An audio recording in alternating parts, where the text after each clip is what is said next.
Ok, je commence. Bonjour à toutes et à tous et bienvenue à ce webinaire très spécial. Aujourd'hui, nous avons la joie et l'honneur de vous présenter le premier podcast bilingue français-anglais de Paramguruji Srinivasulu consacré au Siddha Mahayoga, une voie spirituelle vivante fondée sur l'éveil de la Kundalini par la grâce du gourou et à travers la transmission appelée Shaktipat Diksha.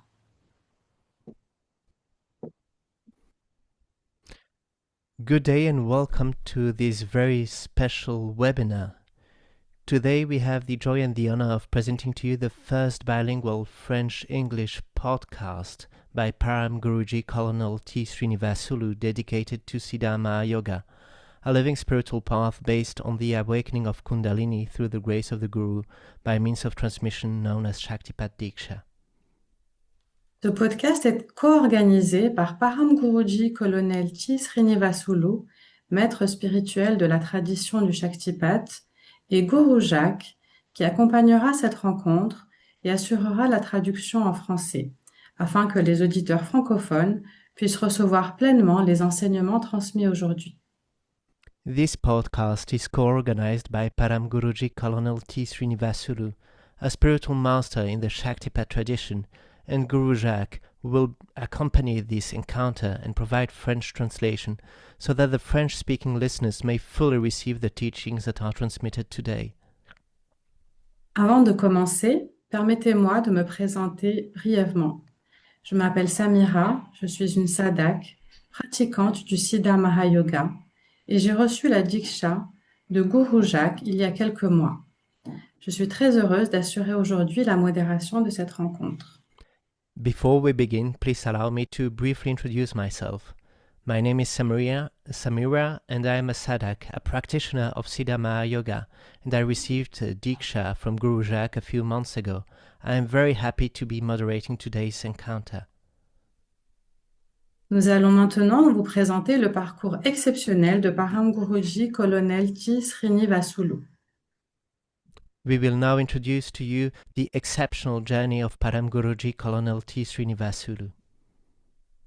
Aujourd'hui, nous vous proposons de découvrir une histoire remarquable, celle d'un destin hors du commun, fait de discipline, de service, de grâce divine et de réalisation spirituelle. Today we bring to you an in-depth report on the remarkable journey of destiny, discipline, service, and divine grace. C'est l'histoire complète et extraordinaire du colonel T. Srinivasulu, retraité de l'armée indienne, que l'on peut décrire comme un véritable guerrier saint. This is the complete extraordinary story of Colonel T. Srinivasulu, who was retired from the Indian Army, the warrior saint. Des champs d'opération en haute altitude de l'infanterie de l'armée indienne jusqu'au sommet de la réalisation spirituelle, la vie du colonel T. Srinivasulu est un témoignage rare de ce que peuvent accomplir la destinée, la discipline intérieure et la grâce du divin. From the high-altitude battlefields of the Indian Army infantry to the peak of spiritual realization, the life of Colonel T. Srinivasulu is a rare testament to destiny, interior discipline, and divine grace. Aujourd'hui, en tant que paramesti gourou dans la tradition sacrée du Shaktipat, il guide une lignée spirituelle présente à travers le monde. Pourtant, son chemin vers la maîtrise de l'éveil de la Kundalini s'est construit dans le silence, au fil des décennies de service militaire et à travers un lien prédestiné avec son gourou, un lien qui semble avoir défié le temps lui-même. As a paramesti guru in the sacred Shaktipat tradition, he now guides a global spiritual lineage, yet his path to becoming a master of Kundalini awakening was forged through decades of silent military service and fated bond with his guru that defied time itself. L'histoire spirituelle de sa vie commence dans des circonstances extraordinaires. En 1986, alors qu'il n'a que 15 ans, le jeune Srinivasulu monte dans un train reliant Vajiyavada à New Delhi. Il se rend alors dans le nord de l'Inde pour participer à un stage d'alpinisme à Uttarkashi. The spiritual blueprint of his life was drawn under extraordinary circumstances, mirroring the dramatic turns of a classic cinematic tale. In 1986, at just 15 years of age, a young Srinivasulu boarded a train from Vijayawada to New Delhi. He was traveling north to attend a mountaineering course in Uttarkashi. Par une forme d'orchestration divine, il partage son compartiment durant ce voyage de 24 heures avec sa sainteté Swami Sahajananda Tirthaji, qui retournait à l'ashram Yogsripit à Rishikesh. By divine orchestration, sharing his compartment for the 24-hour journey was His Holiness Swami Sahajananda Tirthaji, who was returning to the Yogsripit ashram in Rishikesh. Pendant toute une journée, l'adolescent et le saint mystique voyagent ensemble. Le jeune Srinivasulu passera même une nuit à l'ashram de Rishikesh avant de poursuivre sa route vers les montagnes. The teenage boy and the holy mystic spent a day together.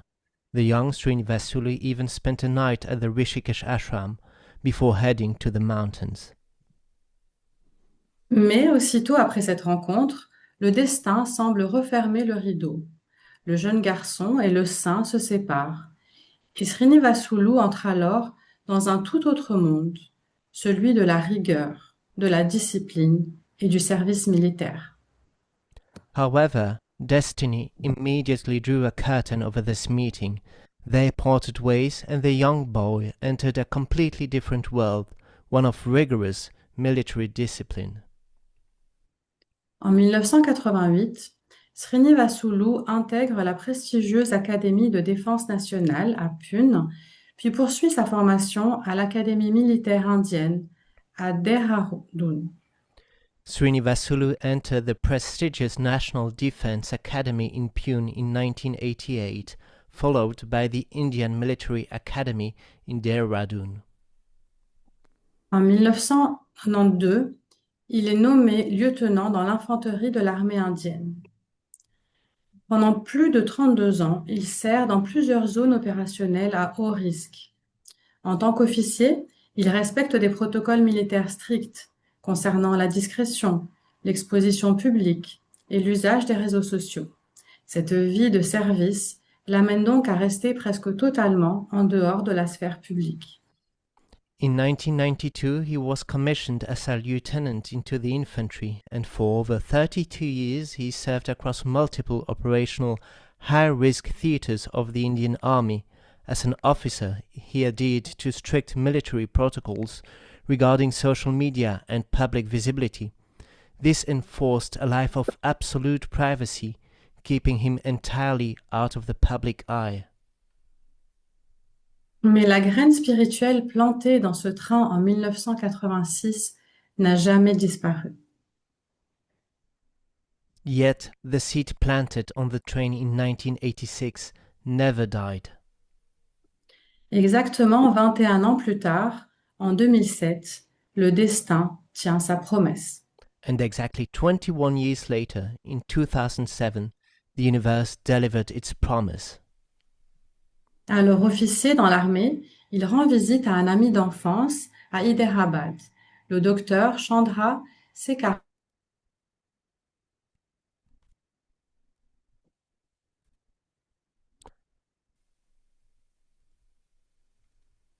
Cet invité n'est autre que Swami Sahajananda Tirthaji. And now, an army officer, he was visiting a friend's house in Hyderabad. It was the house of his childhood friend Dr. Chandrasekharam, and at 9 p.m. a guest arrived. It was none other than Swami Sahajananda Tirthaji. Après plus de 2 décennies de séparation, le lien se rétablit instantanément. Dès le lendemain matin, quelques heures seulement après ces retrouvailles, le colonel Srinivasulu reçoit la Shaktipad Diksha, c'est-à-dire l'initiation spirituelle par transmission directe de l'énergie. And the separation of more than 2 decades dissolved instantly. The very next morning, just hours after their re-encounter, Colonel Srinivasulu received Shaktipat Diksha, the spiritual initiation through the transmission of energy. Recevoir la Shaktipat Diksha ne fut pas pour lui une transformation immédiate et spectaculaire. Ce fut plutôt le commencement d'un profond combat intérieur.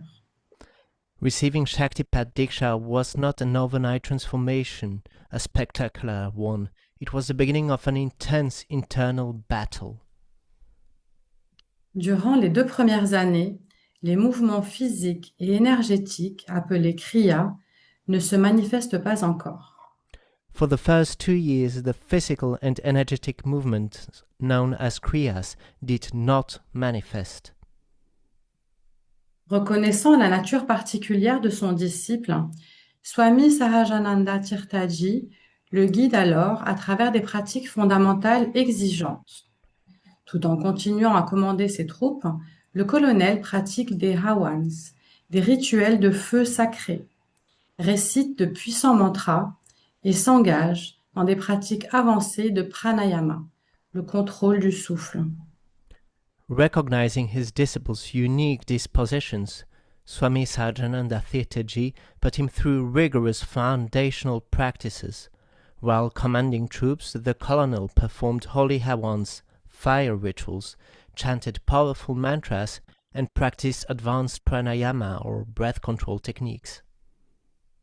En raison de ses affectations militaires, il vit alors dans les régions difficiles et isolées de l'Himalaya. Ces montagnes deviennent pour lui un véritable creuset spirituel, un lieu de silence, de solitude et d'intenses transformations intérieures. Because of his military postings, he was living in the rugged terrain of the Himalayas, the perfect isolated crucible for an awakening. En 2009, l'énergie cosmique finit par se manifester avec force et des kriyas intenses apparaissent. In 2009, the cosmic energy broke through and intense kriyas manifested. Pendant 4 années, il poursuit une sadhane profonde dans le silence des sommets himalayens. And for 4 years he undertook profound deep sadhana into the silence of the Himalayan peaks. En 2014, 7 ans après son initiation, son gourou, Ji, lui demande de traduire ses expériences intérieures en mots. C'est ainsi qu'il écrit son premier livre, Le pouvoir inconnu à Dieu, publié sous le titre Parashakti dans plusieurs langues régionales indiennes. In 2014, 7 years after his initiation, his Guruji commanded him to translate his profound inner experience into words. This resulted in his first book, The Power Unknown to God, published as Parashakti in Indian regional languages. Cet ouvrage, destiné à expliquer les mécanismes de l'énergie Kundalini, deviendra une œuvre majeure, traduite depuis dans 24 langues à travers le monde, touchant la vie de nombreux chercheurs spirituels. Written to explain the mechanics of Kundalini energy, this seminal work has since been translated into 24 world languages, touching lives across the globe. En 2019, après 12 années de pratique constante, le colonel Srinivasulu reçoit de Swami Sahajananda Tirthaji la Shaktipat Diksha Dikara, c'est-à-dire l'autorité spirituelle de transmettre à son tour l'initiation Shaktipat. In 2019, after 12 years of unwavering practice, Colonel Srinivasulu received Shaktipat Diksha Dikara, the divine authority to initiate others, from Swami Sahajananda Tirthaji. Après son départ à la retraite de l'armée indienne en 2025, avec le grade de colonel, il s'engage pleinement dans sa mission spirituelle. Following his retirement from the Indian Army in 2025 as a full colonel, he stepped completely into his spiritual mission. Au fil des années, il a donné la Shaktipat Diksha à plus de 300 disciples dans le monde entier, au-delà des frontières de nationalité, de race, de culture ou de religion. And over the years he has given Shaktipat initiation to more than 300 disciples worldwide, cutting across lines of nationality, race, and religion. Fidèle à son expérience militaire, où la formation des responsables et des leaders occupe une place centrale, son attention s'est rapidement portée non seulement sur l'initiation individuelle, mais aussi sur la formation de futurs maîtres spirituels. True to his military roots of building leadership, his focus quickly shifted from individual initiations to training future spiritual masters. Il a ainsi accordé le Diksha Dikara, l'autorité d'initié, à 30 de ses disciples les plus proches, parmi lesquels figurent également des disciples étrangers. He has thus granted the authority to initiate, or Diksha Dikara, to 30 of his closest disciples, including foreign nationals. Aujourd'hui, son impact spirituel s'est considérablement élargi. Ses propres disciples ont déjà initié une troisième génération de chercheurs spirituels, atteignant ainsi le statut de paramguru. Cela élève le colonel T. Srinivasulu au rang rare et vénéré de paramesti guru, c'est-à-dire un maître qui supervise plusieurs générations actives de gourous au sein d'une lignée spirituelle. Today his impact has multiplied exponentially. His own disciples have successfully initiated a third generation of seekers, reaching the status of paramaguru. This elevates Colonel Srinivasulu to the rare venerated rank of Paramesti Guru, a master who oversees multiple generations of active gurus. Des ashrams physiques ont été établis par ses disciples à Lakhimpur Kheri, dans l'Uttar Pradesh, ainsi qu'à Anantapur, dans l'Andhra Pradesh. En parallèle, des ashrams virtuels et des rencontres en ligne permettent aujourd'hui de servir une communauté spirituelle internationale. Physical ashrams have been established by his followers in Lakhimpur Kheri in Uttar Pradesh and Anantapur in Andhra Pradesh, alongside virtual online ashrams serving a global community. Après une longue période de silence public liée à sa carrière militaire, paramguruji utilise désormais les outils modernes de communication. Satsang en ligne, podcast, chaîne YouTube et enseignements accessibles afin d'expliquer la science ancienne de la Kundalini avec simplicité et clarté pour les chercheurs spirituels de toute tradition. Transitioning from military silence to digital presence, Param Guruji now hosts online satsangs, podcasts, and a YouTube channel explaining ancient Kundalini science in simple terms for seekers of all faiths. Basé à Hyderabad, le colonel Srinivasulu, aujourd'hui retraité de l'armée, incarne un pont unique entre deux mondes, celui d'un homme qui a maîtrisé l'art de la stratégie et du combat pour protéger son pays, et celui d'un maître spirituel qui consacre désormais sa vie à guider les âmes vers la libération intérieure. Based in Hyderabad, Colonel T. Srinivasulu stands as a unique bridge between two worlds, a man who mastered tactical warfare to protect his country and who now masters spiritual warfare to liberate souls worldwide. Param Guruji, merci infiniment d'être avec nous aujourd'hui pour ce premier webinaire ou podcast bilingue consacré au Siddha Mahayoga. Param Guruji, thank you so much for being with us today for this first bilingual webinar or podcast dedicated to Siddha Mahayoga. C'est un grand honneur de vous accueillir et nous sommes profondément reconnaissants pour votre présence, votre temps et votre guidance. It is a great honor to welcome you, and we are deeply grateful for your presence, your time, and your guidance. Avant de commencer avec la première question, souhaitez-vous nous dire quelques mots ou pouvons-nous passer directement à la première question relayée par la communauté? Before we begin with the first question, would you like to say a few words to us, or shall we proceed directly with the first question shared by the community? Yes, first of all, God bless you all. I'm very happy to meet you all online. It gives me great pleasure in interacting with you. Alors, avant tout, Yes. que Dieu vous bénisse. Merci beaucoup d'être là, en ligne. Je suis très heureux de vous voir et de pouvoir partager avec vous. Cela me procure beaucoup de joie.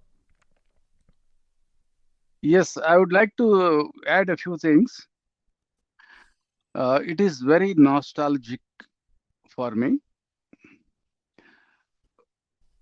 for a different reason altogether.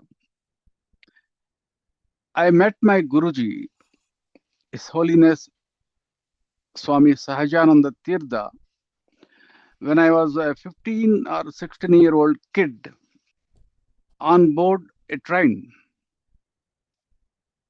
However, at that time, my life was focused on something totally a different idea, on a different personality, on a different hero of my life. And that's what makes today's satsang so nostalgic.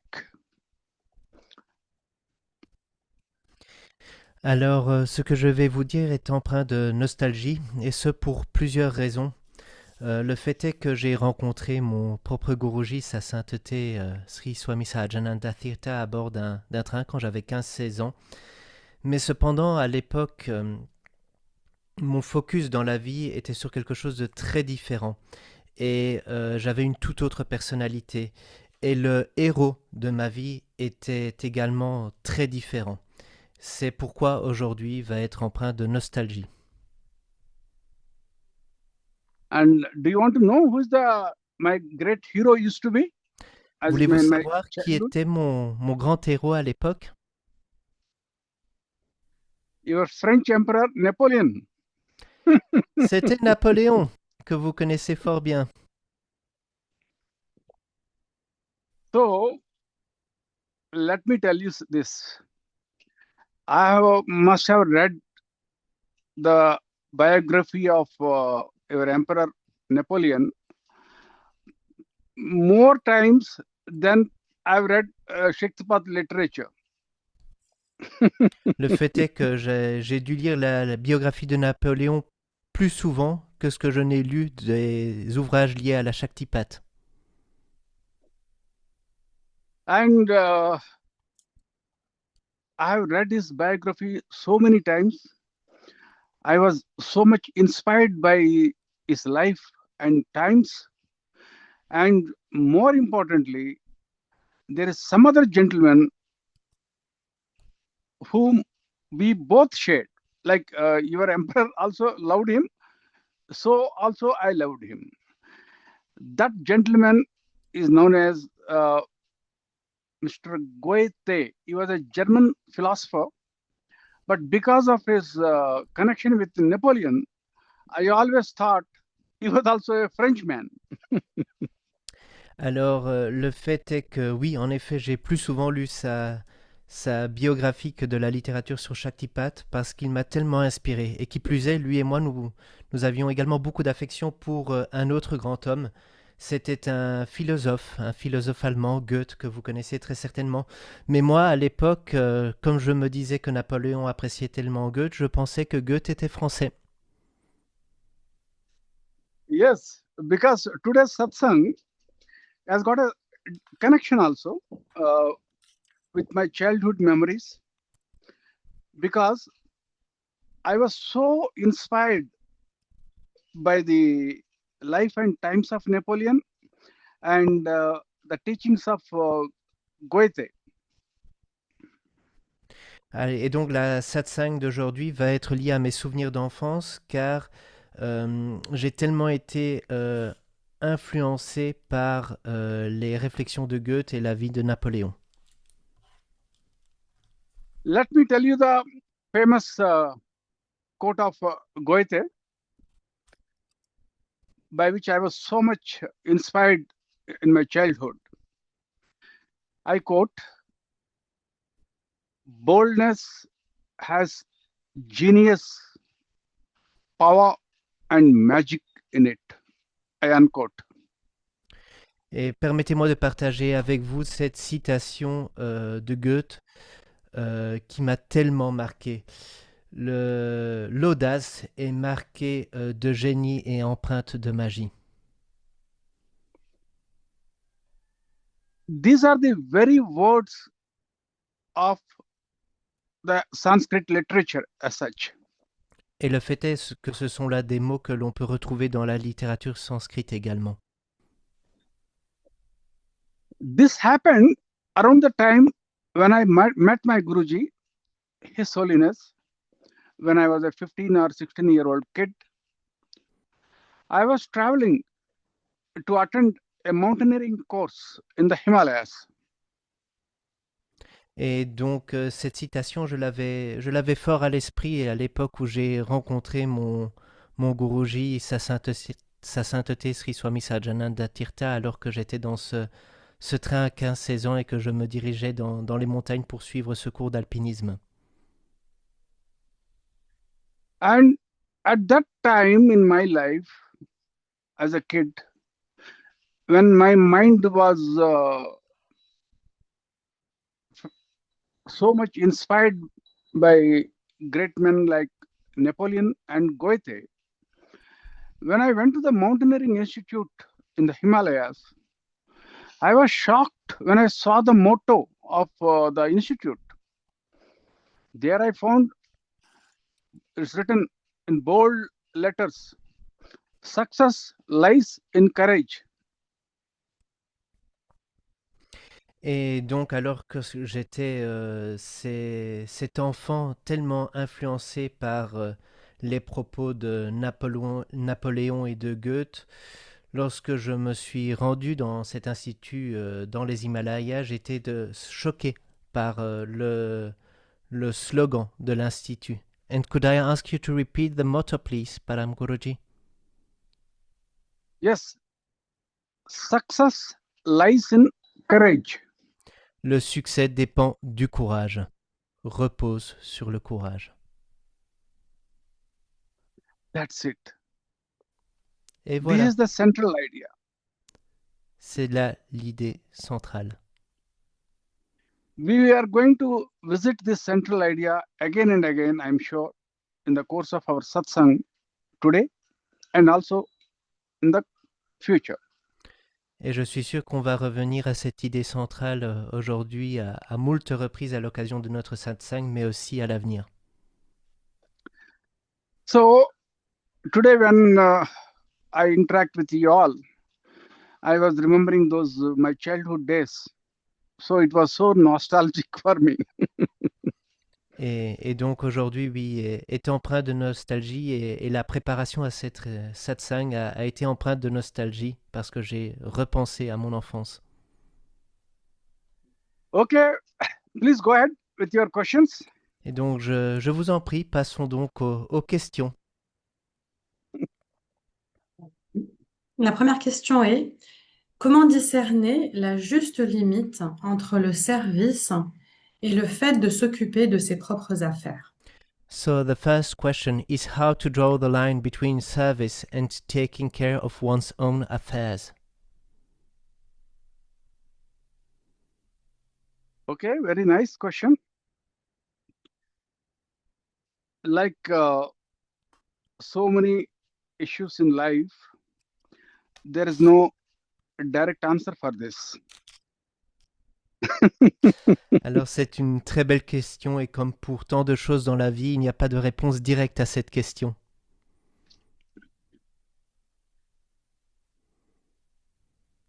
First of all, you got to take care of your personal affairs. That is the bottom line.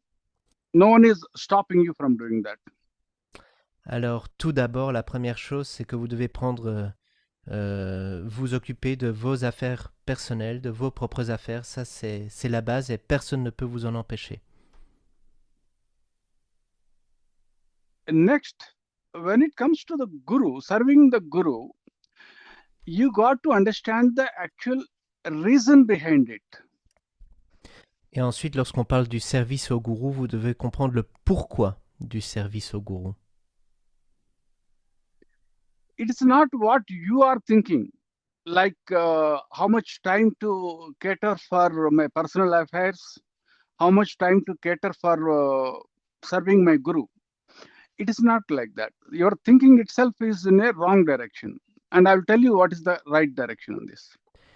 Le fait est que la façon de voir cette question à la base est peut-être déjà erronée.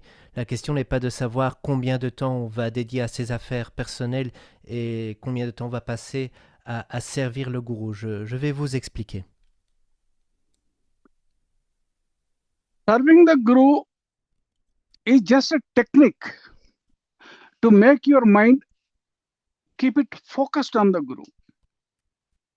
Servir le gourou, ce n'est qu'une technique pour focaliser l'esprit sur le gourou.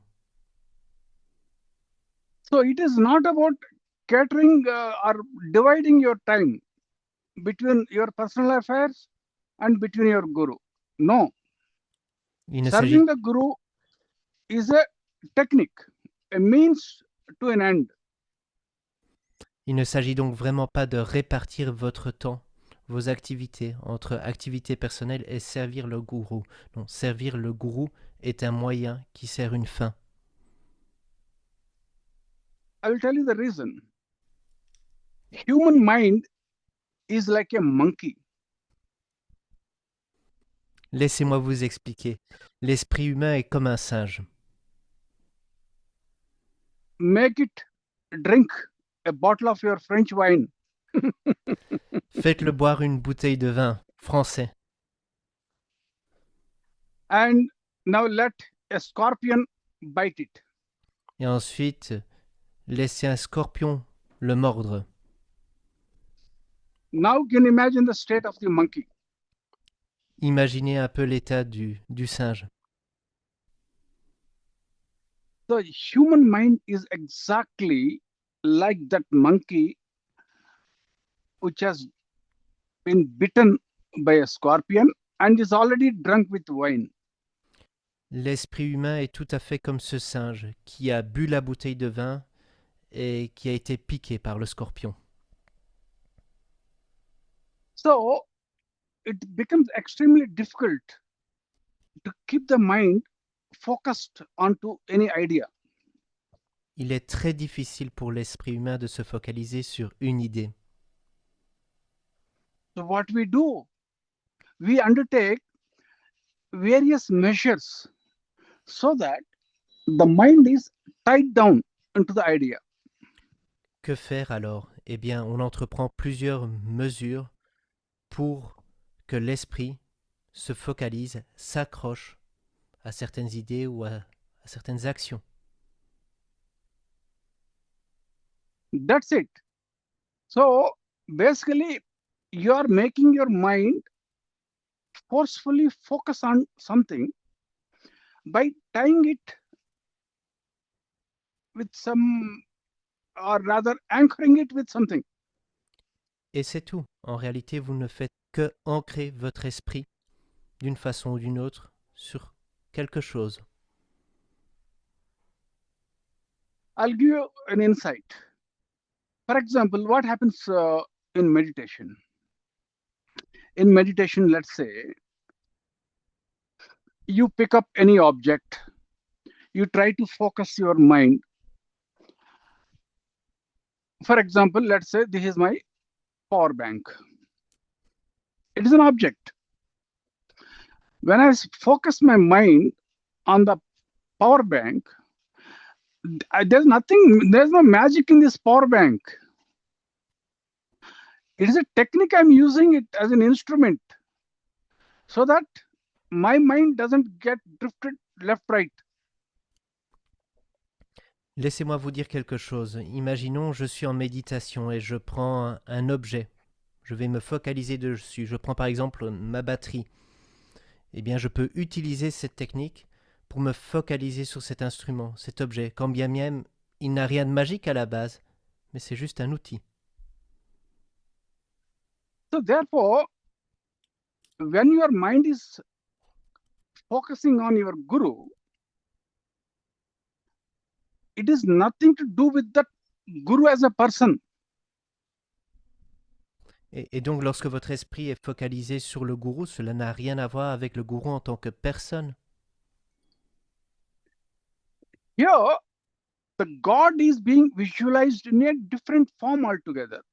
For example, you all know that in Christianity, the God is visualized as the Father. Now imagine the same role of God now modified into that of a teacher. You know that in certain religions, God is visualized as a teacher, not as a father. Remember, God is not visualized as a father in all religions. In certain religions, he is visualized as a teacher. In certain religions, he is visualized as the mother, because God has no gender. Et donc, Dieu peut prendre différentes formes dans différents courants. Dans le christianisme, Dieu est connu comme étant le Père, mais dans d'autres courants, Dieu est un enseignant. Dans d'autres, Dieu est également perçu comme étant la mère ou comme n'ayant pas de genre. Let me give you more insight into this. When you worship, let's say, the divine or the God in the form of Father, essentially, you know that God is not your direct father, he is not your direct biological father. But however, when you pay obeisance to your own biological father, it is to the idea of fatherhood. I repeat, it is to the idea of fatherhood that you are paying your obeisance. Laissez-moi ajouter quelque chose. Lorsque vous vénérez le divin ou lorsque vous vénérez Dieu en tant que Père, ce que vous faites, bien entendu, ce n'est pas que vous vénérez Dieu comme votre Père biologique, mais vous rendez obédience au concept de paternité. So now when you want to keep your mind focused on the idea of fatherhood, what you do? Et You donc, go to church every Sunday, or you go once in a while. There's nothing in the building itself per se, because your mind is focusing on the idea of God in the form of a father. That idea of fatherhood is always there in your heart. Rest everything is only you are taking the as external aid to keep your mind focused on the idea of that fatherhood. et donc lorsque vous voulez rendre obédience à ce concept de paternité, vous allez à l'église tous les dimanches ou de temps en temps, et c'est toujours lié à cette béquille externe qui vous aide pour, encore une fois, aller à la rencontre non pas du Père physique, mais du Père spirituel, de la paternité. So whether you are going to church, whether I'm going to let's say a temple, whether someone else is going to some other religious place, the idea is to tie down the mind, bind the mind, or anchor the mind to that idea of God. Et donc, si vous allez à l'église, si je vais au temple ou si quelqu'un d'une autre confession se rend dans un autre lieu religieux, pourquoi est-ce que nous faisons ça? Pour ancrer l'esprit dans ce concept de Dieu. So you see, it is not about how much time you are dividing between your personal matter and to your going. Then I can say, why don't you go to church every day? Et donc la question n'est pas de savoir comment on répartit son temps entre ses affaires personnelles et rendre service, parce que sinon on pourrait se dire pourquoi est-ce qu'on ne va pas à l'église tous les jours. It's not about the division of time here. It is about the focus of the mind. And do anything, whatever you want to do, to focus the mind onto the idea of the fatherhood, which is Et donc la question de la répartition du temps n'est pas intéressante. Ce qui est important de savoir, c'est ce sur quoi on focalise l'esprit, peu importe les activités. Okay, if you take the example, for example, if you take me as an example, I follow, let's say, Lord Ram, Lord Krishna in Hinduism. Now I don't even know how Lord Ram or Lord Krishna look like, first of all. Just like I'm sure you also don't know how Jesus actually looked like, because there were no photography in those days. Was there? Et donc, par exemple, si vous me prenez moi pour exemple, je suis le Seigneur Ram ou encore Krishna, mais pourtant je ne sais pas à quoi il ressemblait, tout comme vous ne savez pas à quoi ressemblait Jésus-Christ. Il n'y avait pas de photo à l'époque, n'est-ce pas? So what I do, I go and visit each and every temple wherever I can find. I go and visit each and every religious shrine where Lord Ram or Lord Krishna has trodden on the earth. I visit each and every place connected with the name of Lord Ram or Lord Krishna. I read regularly the teachings of Lord Ram or Lord Krishna. So it is a way of keeping my mind focused on the idea of God in the form of the gentleman. Et donc, qu'est-ce que je fais? Je vais à à tous les temples, à tous les lieux spirituels, à tous les hôtels dédiés à Ram ou à Krishna. Je tente également de lire leurs enseignements. Pourquoi? Eh bien, justement, pour relier mon esprit à ces messieurs. So when you focus your mind, let's say, for example, on, let's say, any god or goddess, no power is coming to you from outside. Whatever has to happen, it needs to happen internally only. They are only all the temples, all the churches, all everything, any other religious place for that matter, or all the divine incarnation, they act as a kind of friction points for you externally, so that the internal transformation occurs. Et donc, lorsque vous focalisez votre esprit sur un dieu, sur une déesse, cela vous permet de faire appel à ce pouvoir intérieur qui est en vous. Toutes tous les hôtels, tous les lieux saints, tous les temples ne sont en fin de compte que des incarnations, que des béquilles externes pour accéder à ce pouvoir. So it all about how much your mind is focused, so that your transformation happens that much faster. Et donc, c'est le degré de focalisation de votre esprit qui permet de plus ou moins accélérer cette transformation. Therefore, it is not about the division of your time. How much I should cater for serving my Lord? How much should I cater for serving my personal affairs? C'est pourquoi la question de la répartition du temps, combien de temps dois-je dédier à m'occuper de mes affaires personnelles et combien de temps dois-je dédier à servir mon Seigneur, n'est pas opportune. I hope you got your answer. Serving the Guru is nothing but serving the same divine in the form of the idea of Guru, so that it acts as a friction point for your own internal transformation.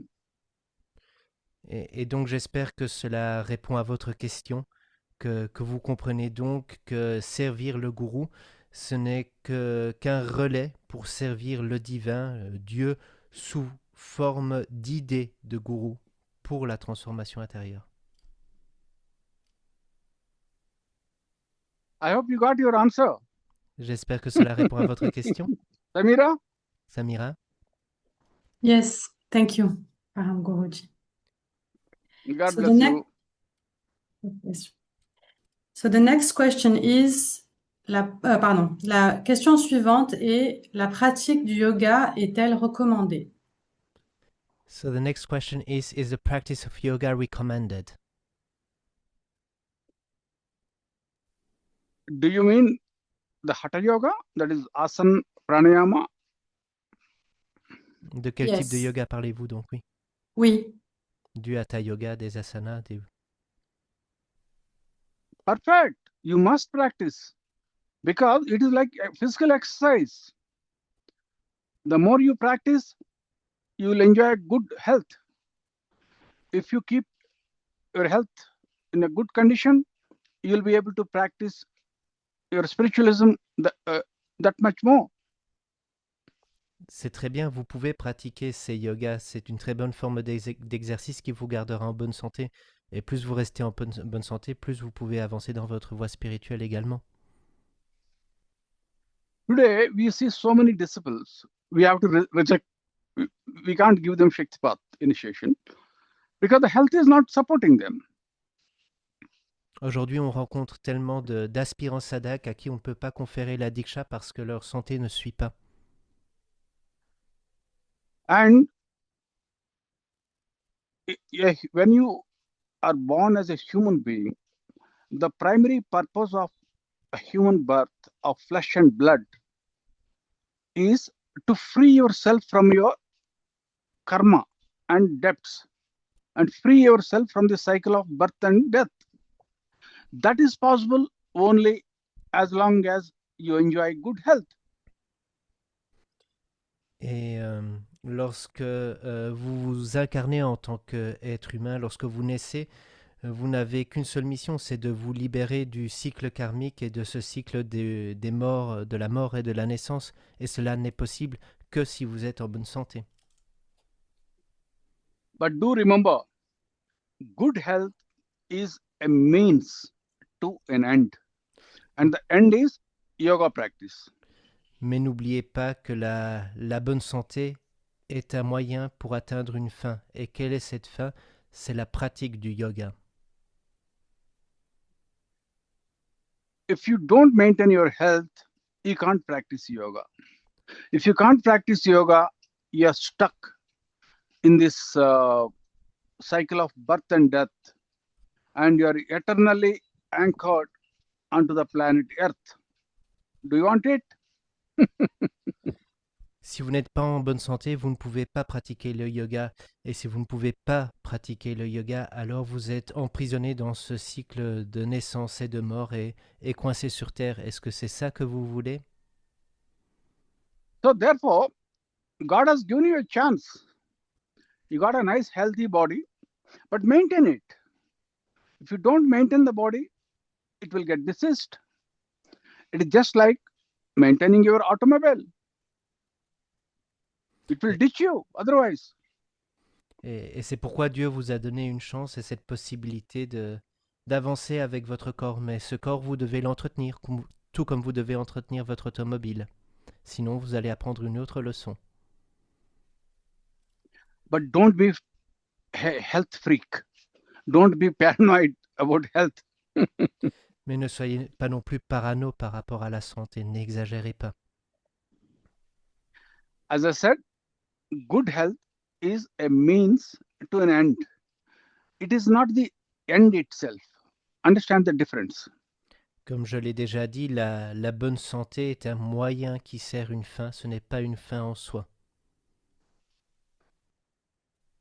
You need good health so that you can practice yoga, so that you don't have to waste money on your medical bills, so that you can spend your old age peacefully, so that your body doesn't get suffer from any injuries or diseases. It is only a means for an end. La bonne santé permet de pratiquer le yoga et ainsi de ne pas avoir à payer des factures médicales exorbitantes et aussi de vieillir en bonne santé. d'éviter des blessures et des maladies et de la souffrance qui en découle. Therefore, since health is important, yoga is basically like you are going to your gym, doing your workout in the gym. Only thing is, Hatha yoga happens to be a sophisticated way of doing the workout. Et donc, on peut dire dans ce sens que le yoga est une forme d'exercice, tout comme aller à la salle de musculation, sauf que c'est une forme très sophistiquée. So, from this point, please go ahead, do practice yoga as much as you can. And however, let us not drift into another topic, because Hatha yoga can be stretched to extremes, wherein Kundalini Shakti, Kundalini energy can also be awakened. But that is supposed to be a very painful process also. So we are not talking about that extreme level. Et donc, je vous en prie, pratiquez le hatha yoga autant que faire se peut, mais n'allons pas dans les extrêmes non plus, ne parlons pas de ces formes qui ont pour but d'éveiller la kundalini également, la kundalini shakti, car ça, ce sont également des processus fort complexes et fort douloureux. But let me warn you all. It is a warning, take it as a warning. Do not stretch the yoga practice to extreme without the supervision of a yoga teacher. Simple yoga postures, all right. Simple breathing exercises, all right. Nothing complicated. You can do complicated, but under the supervision of a yoga teacher. Et permettez-moi de souligner un point parlant des pratiques de yoga. Si vous pratiquez le yoga, gardez quelque chose de simple, des positions et des techniques de respiration simples. Si vous poussez plus loin, alors vous devez être encadré par un enseignant. See, practicing yoga without the supervision of a teacher is something akin to self-treatment. That means taking the drugs, obtaining it from over the counter. Pratiquer le yoga sans enseignant, cela correspond quelque part un peu à de l'automédication, comme si j'achetais des médicaments librement en pharmacie et que je m'organisais un traitement. If the health problem is a small one, minor one, like your headache or common cold or cough, fine, go and get some drug over the counter. You don't need to probably go to a doctor or a hospital. You can manage. But what if there is a complicated disease you are suffering from? You can't take self-treatment. You know how dangerous it can be. Same is the case with the yoga practice also. Et donc, forcément, si vous avez un petit rhume, une petite toux, que vous avez un mal de tête, vous pouvez très certainement vous automédiquer et acheter librement des médicaments. Vous n'avez pas besoin de prescription médicale, de voir un médecin ou d'aller à l'hôpital. Cependant, si la maladie est plus grave, alors vous avez besoin d'encadrement. C'est exactement la même chose pour le yoga. So simple postures, that is simple asana, simple breathing techniques, all right, but nothing more than that without supervision of your yoga teacher. Et donc des asanas simples, des techniques de respiration simples, très bien, des choses plus complexes avec un enseignant. That's it. I hope you got your answer, Samira. C'est Yes. tout et j'espère que ça vous répond. Alors, la question suivante est quels sont certains des enseignements les plus frappants que le colonel Srinivasulu a lui-même appris durant sa vie de disciple? So the next question is, what are some of the most striking lessons that you yourself have learned during your life as a disciple? Yes, I think we learned so many lessons in life, but I will give you a technique. Because if you focus on what all lessons you learn, there's no end to the list. You keep on learning lessons all your life. Instead, I will give you an alternative option so that you don't have to bother about the lessons which you are learning. Et That donc, is, please go ahead. je pense que l'on apprend beaucoup de leçons tout au long de la vie et on continue d'en apprendre. Mais je vais vous proposer une technique, même une alternative, pour que vous n'ayez plus à vous soucier de cela.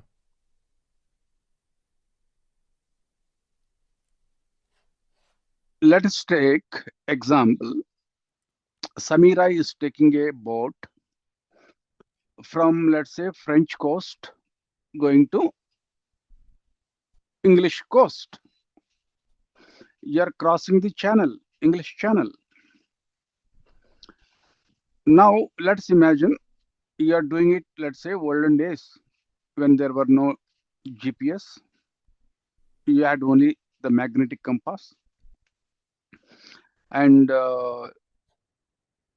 if you have to, let's say, go from your, let's say, Normandy coast to London, you set the course on a magnetic compass and you're sailing. So here what matters most here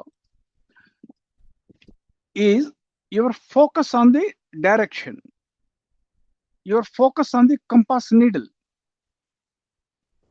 As long as the focus is on the compass needle, on the direction which you have set,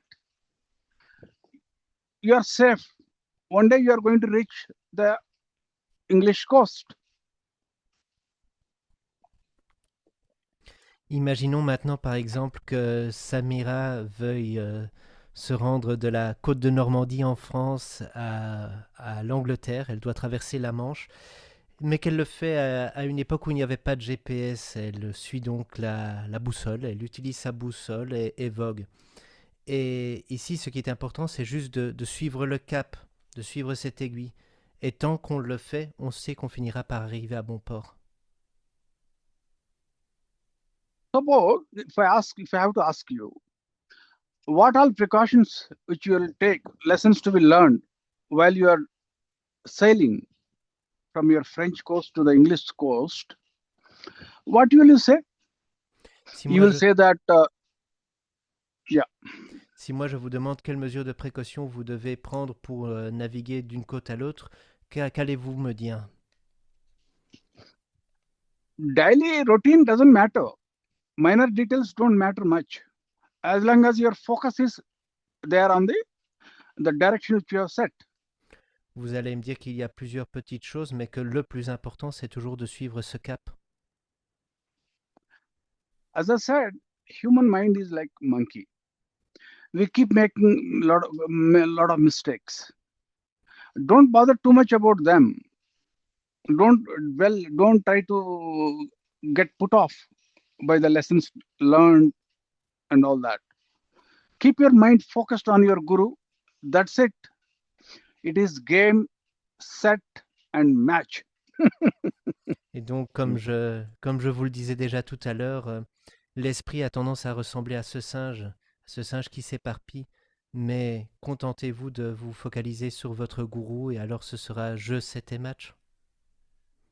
Même si des petites erreurs sont accomplies, ce n'est pas grave. Yes, of course, you will learn so many lessons, but then the list will be too long. And the lessons which I have learned in my life, I wish and I bless you that you may not have to learn.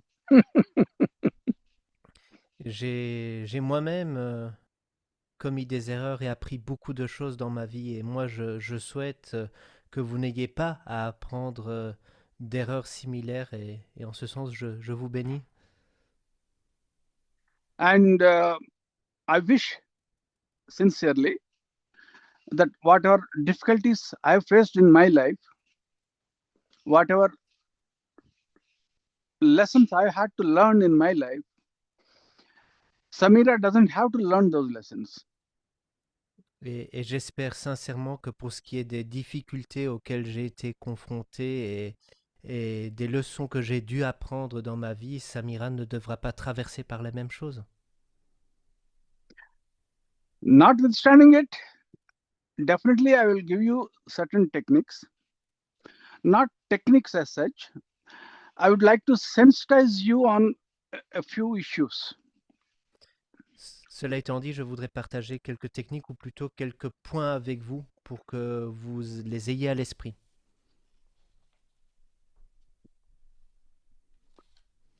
What happens when you try to throw a stone into the air? The Earth's gravitational pull will start pulling it down. Que se passe-t-il lorsque vous jetez une pierre en l'air? La gravité la fait retomber par terre. As every human being is caught in the cosmic illusion or Maya. So what happens when he's trying to break through this illusion or Maya? The cosmic illusion is trying to pull him back. Alors, les êtres humains, nous sommes coincés dans l'illusion cosmique, dans la Maya. Et que se passe-t-il lorsqu'on tente de s'en éloigner? Eh bien, on y est ramené, tout comme la pierre retombe par terre. Just like you are trying to throw an object into the air, Mother Earth is pulling it back, pulling it down.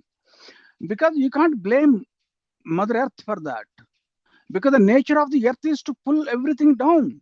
It won't allow it to go up into the space. Same is the case with the nature of the Maya. The nature of Maya is to pull you back, to trick you back.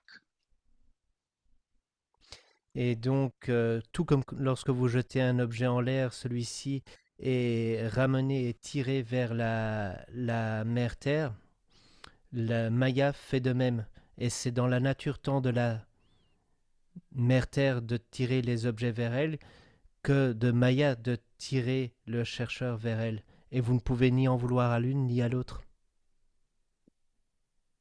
Just like when you are navigating from your Normandy coast to London, trying to cross the English Channel, your boat may get drifted by winds. It's quite possible. You don't blame the sea for that because the nature of sea itself is like that. Et lorsque vous naviguez de la côte de Normandie à Londres, il est possible que le bateau divague, que les vents influencent votre cours, votre traversée, mais c'est tout à fait normal et vous n'allez pas en vouloir à la nature pour ça. So therefore, you must be sensitive to this idea that you may get drifted and you may not even realize when you are drifting unless till the time it is too late. So one has to be careful. Just like I gave you the example, you're crossing the English Channel. Keep your mind always focused on the compass. Wind is going to make you drift.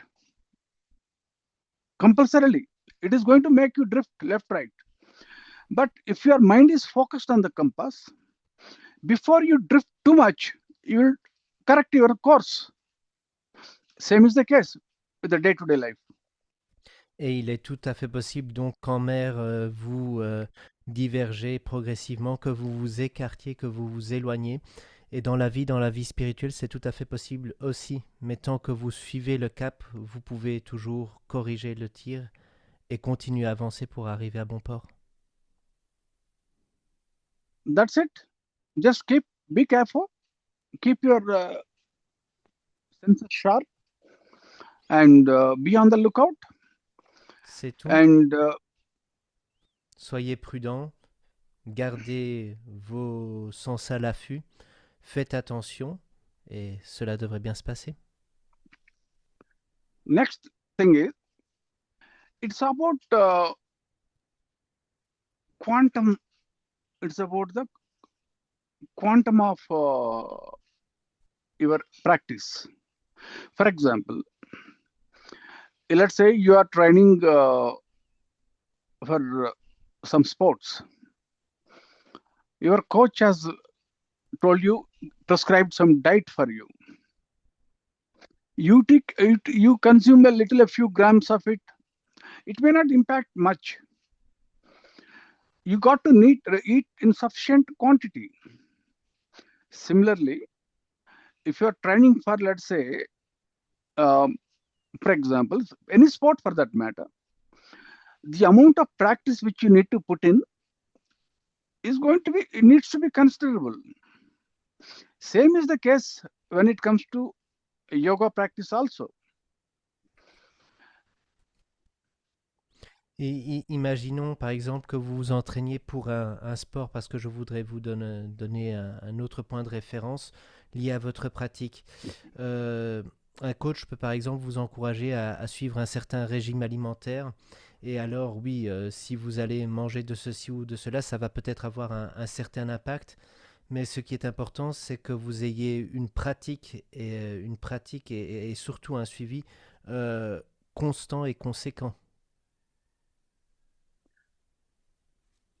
You see, what I mean to say is, you can't make a minimum effort every day and you expect results fast.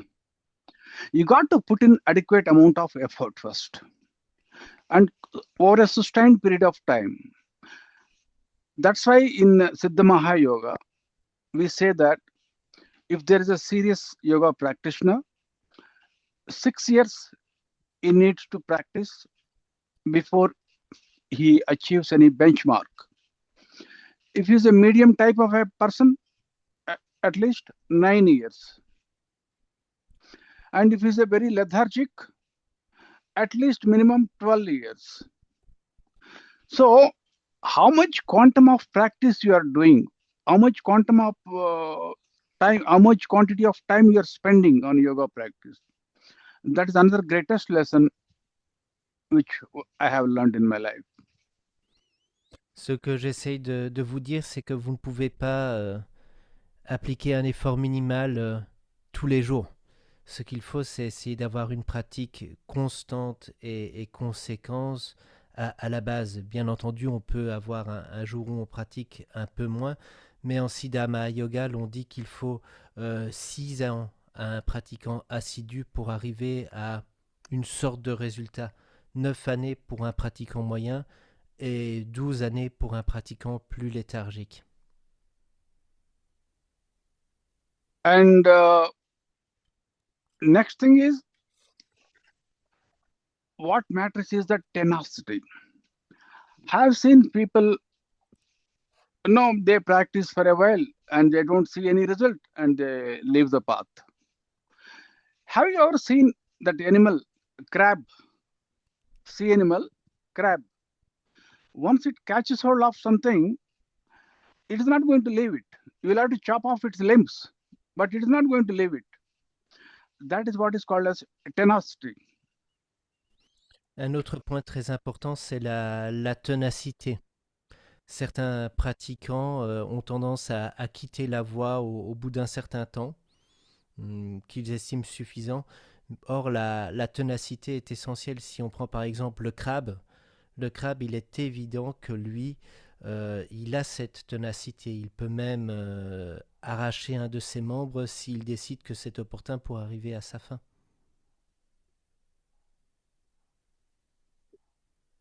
So these are basically the lessons which I say that many people, of course, mind drifts like anything, like a monkey. You have to be very careful about the mind. Best thing is to tie it down. Tie it down.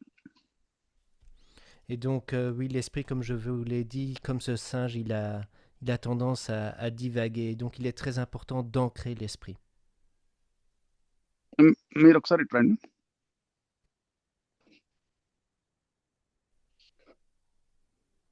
Okay, bye.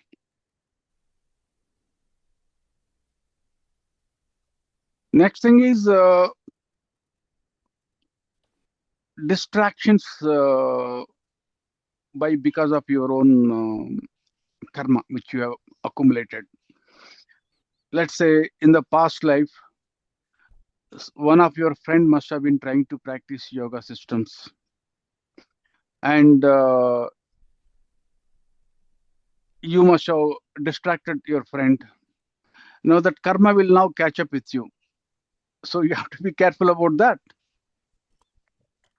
Un autre point important, ce sont les distractions qui peuvent être induites par le karma. Imaginez que dans une vie passée, vous ayez eu un ami qui s'était engagé sur la voie du yoga, tentait de pratiquer, et que vous tentiez de le distraire à l'époque. Ça, aujourd'hui, ça pourrait vous revenir à vous. So these are the things basically one has to be careful about it, and there will be many distractions because of your karma. There will be many distractions because the mother Maya is trying to pull you back, and lack of tenacity. So you have to be careful about it. Voilà donc ce que je peux partager avec vous et ce à quoi il faut faire attention parce qu'il va y avoir beaucoup de distractions. Des distractions qui peuvent être induites par le karma, sans oublier Mère Maya qui peut avoir tendance à nous ramener à elle. Et enfin, il y a la question de la ténacité qui est très importante. I hope you got your answer, Samira. Et Samira, j'espère que ça vous apporte quelques réponses. Yes. Oui, thank you, paramguruji. Donc, la question suivante de la communauté est: quels sont les écueils les plus importants à éviter pour un disciple? Peut-être que cela a déjà été répondu. So there was another question from the community, but it was maybe already answered. What are the most important pitfalls for a disciple to avoid? As I said, these are basically the same things actually. Indeed. Yeah. Oui, en effet. The lessons learned are the pitfalls to avoid. Basically, they are one and the same thing. Oui, les leçons apprises et les écueils sont in fine la même chose. Merci. Alors, la question suivante de la communauté: si l'amour inconditionnel n'est pas un sentiment, mais la nature même du soi, pourquoi le ressent-on parfois si difficilement, même après chaque tipat? So, paramguruji, if unconditional love is not simply a feeling, but the very nature of the self, why is it sometimes so difficult for us to experience it, even after receiving Shaktipat? Oh, look, first of all, there are 9 categories of emotions which the human mind is capable of undergoing. Why we say 9? Over a period of time, it has been broadly categorized. Broadly categorized as 9. Alors avant tout, il est important de rappeler que l'esprit humain est capable de vivre 9 catégories d'émotions. Love happens to be one of those 9 categories. Et l'amour est l'une de ces 9 catégories. It has got to do with your human emotions. Et c'est lié là à vos émotions humaines. You must understand that mind has got 2 parts: conscious mind, subconscious mind. Conscious mind is what we call mind. Subconscious mind we refer to as the intellect, co-located with egoism. Et comprenez que l'esprit est composé de 2 parties.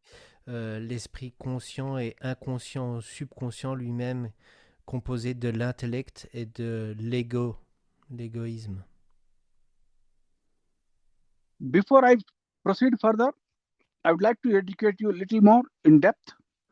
Let me dive a little deep, the cosmic illusion which you are experiencing around you, every human being, it is being experienced in 8 forms. What are those 8 forms?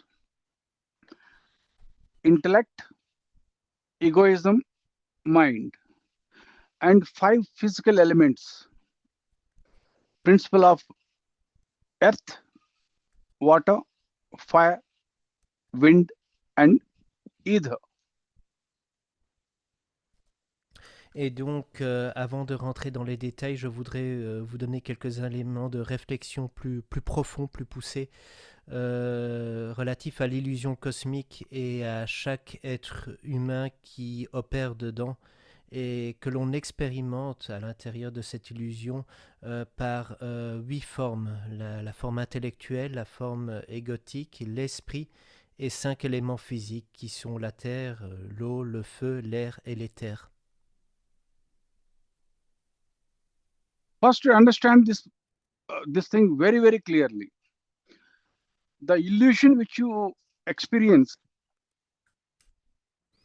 Il faut d'abord vraiment comprendre cela et qu'on opère dans cette illusion.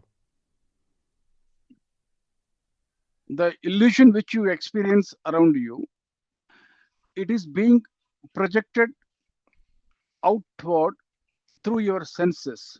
That's how you are experiencing this audio-visual illusion around you. Et donc vous devez comprendre que cette illusion cosmique est projetée par les sens qui engendrent justement ces impressions audiovisuelles. Out of these 8 things which I told you, 5 are outside you. That is the nature. Solids, liquids, gases, fire, and the ether. Your body of flesh and blood is also made up of these 5 physical elements. Et donc de ces 8 éléments que j'ai mentionnés, il y en a 5 qui sont extérieurs à vous, qui sont donc le solide, le liquide, le feu, la chaleur, l'air et l'éther. Et même les corps sont composés de ces éléments. Other than these 5 physical elements, which are outside your body and which are your body itself is made of, now there are only 3 more things now left. Et au-delà de ces 5 éléments, your mind, intellect, and egoism. Au-delà de ces 5 éléments externes qui composent également votre corps, il y a 3 éléments qui restent, votre esprit, votre intellect et votre égoïsme, votre ego. Are you with me so far? Est-ce que vous me suivez jusqu'à présent?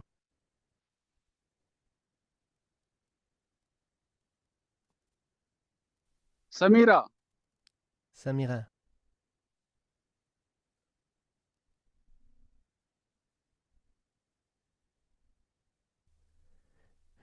Peut-être que paramguruji ne vous voit pas. Yes, thank you. Wait. Now, the crucial thing now. The important thing to understand now here is, there are only total of 8 things which the illusion comprises. 5 physical elements outside your body, 5 physical elements your body is made of. Other than these 5 elements, you only have one mind, intellect, and your egoism. And I also told you the mind is comprises of 9 emotions, 9 human emotions.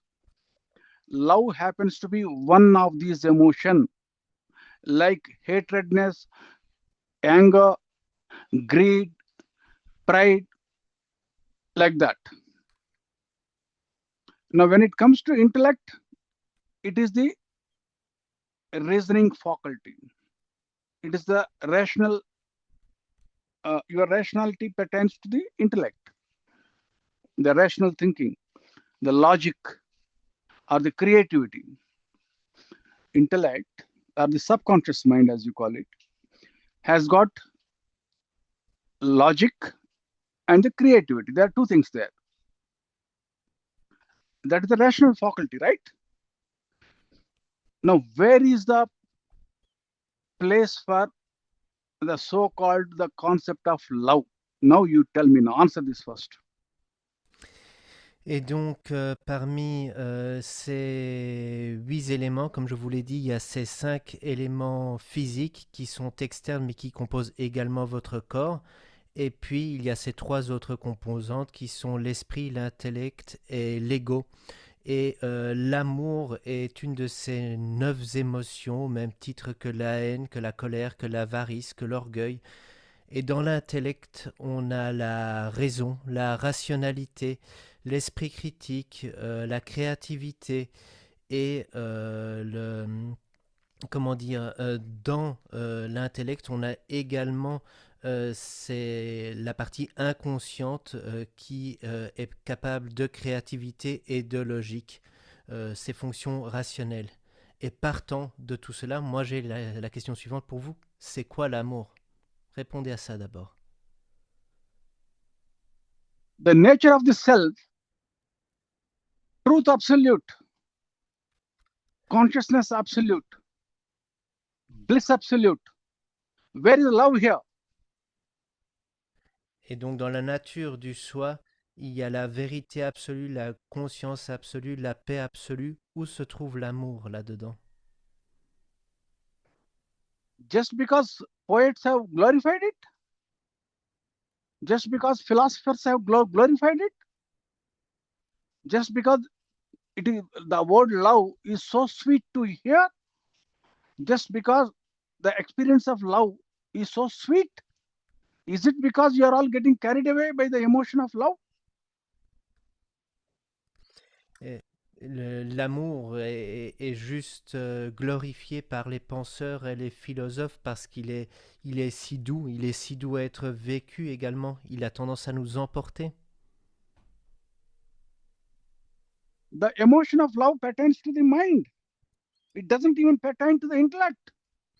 L'émotion de l'amour appartient à l'esprit, n'appartient même pas à l'intellectuel. Why everyone is jumping to the conclusion that love is, ultimate? Pourquoi est-ce que tout le monde arrive à cette conclusion que l'amour est quelque chose d'ultime? Your intellect is higher than the mind. You know that. Vous savez I que mean, votre intellectuel dépasse votre esprit. Your intellect is the higher nature. Your mind, emotional mind, is the lower nature. Raise your lower nature using your higher nature. Élevez donc votre nature inférieure, qui est celle des sentiments, avec votre nature supérieure, qui est celle de votre intellectuel. Rise above your human emotions by using your intellect. Surmontez vos émotions humaines à l'aide de votre intellect. And then surrender the intellect also later on. Et par la suite, apprenez également à abandonner votre intellectuel, votre intellect. So don't get carried away when people say that love means something magical. Love means something divine. Nothing of that kind. It's just a human emotion, that's all. Ne vous laissez donc pas emporter quand quelqu'un dit que l'amour est quelque chose de divin ou de magique. C'est juste une composante de l'esprit, une émotion. The nature of the self is absolute bliss, absolute consciousness, and absolute truth. It doesn't know anything else. Le soi, la nature du soi est paix, conscience et vérité absolue. Rien d'autre, ni plus, ni moins. Neither it can love, neither it can hate. Et dans cet espace, ni l'amour ni la haine sont possibles. if you want to call that universal attitude of divine as love, if you want, you do that. But then you define the idea of love first. Si vous voulez qualifier le divin d'amour, très bien, mais alors il faut d'abord définir l'amour.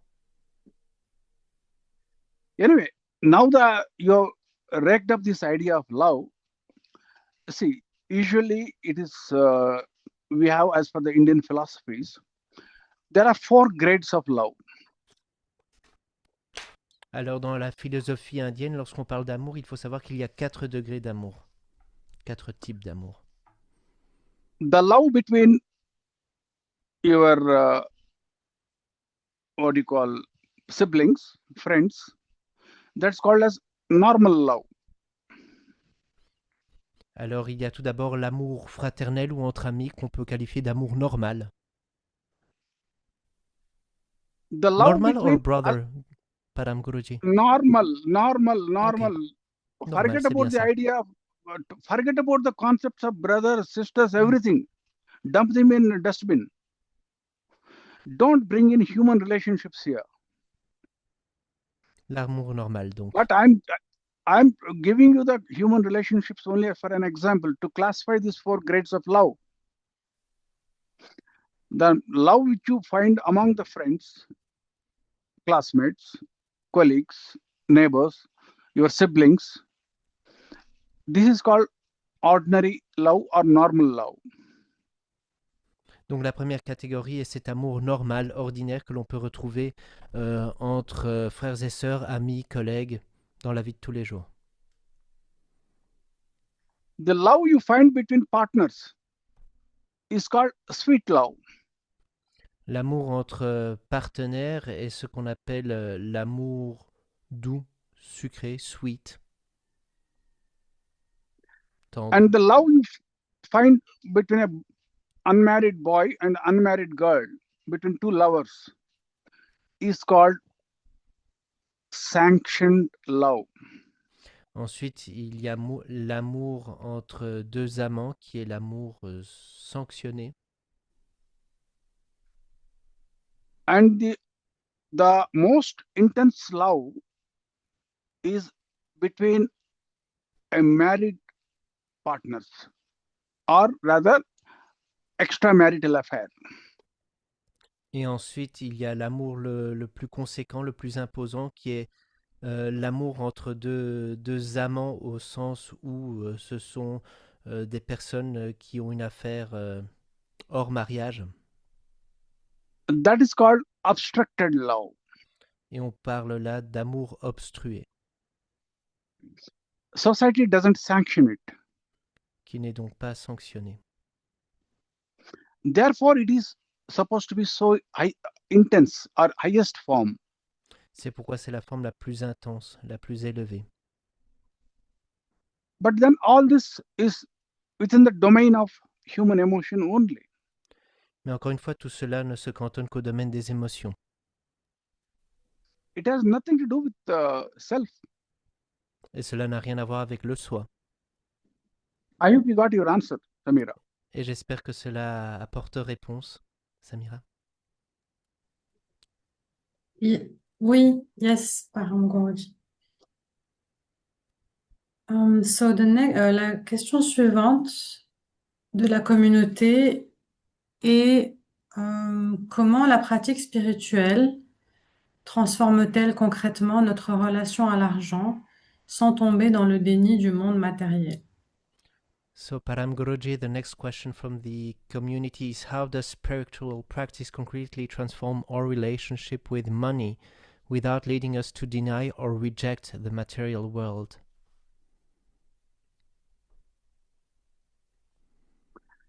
See, you never reject per se here.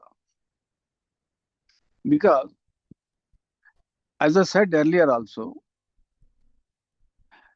you have taken human birth so that you can perform yoga and free yourself from your karma.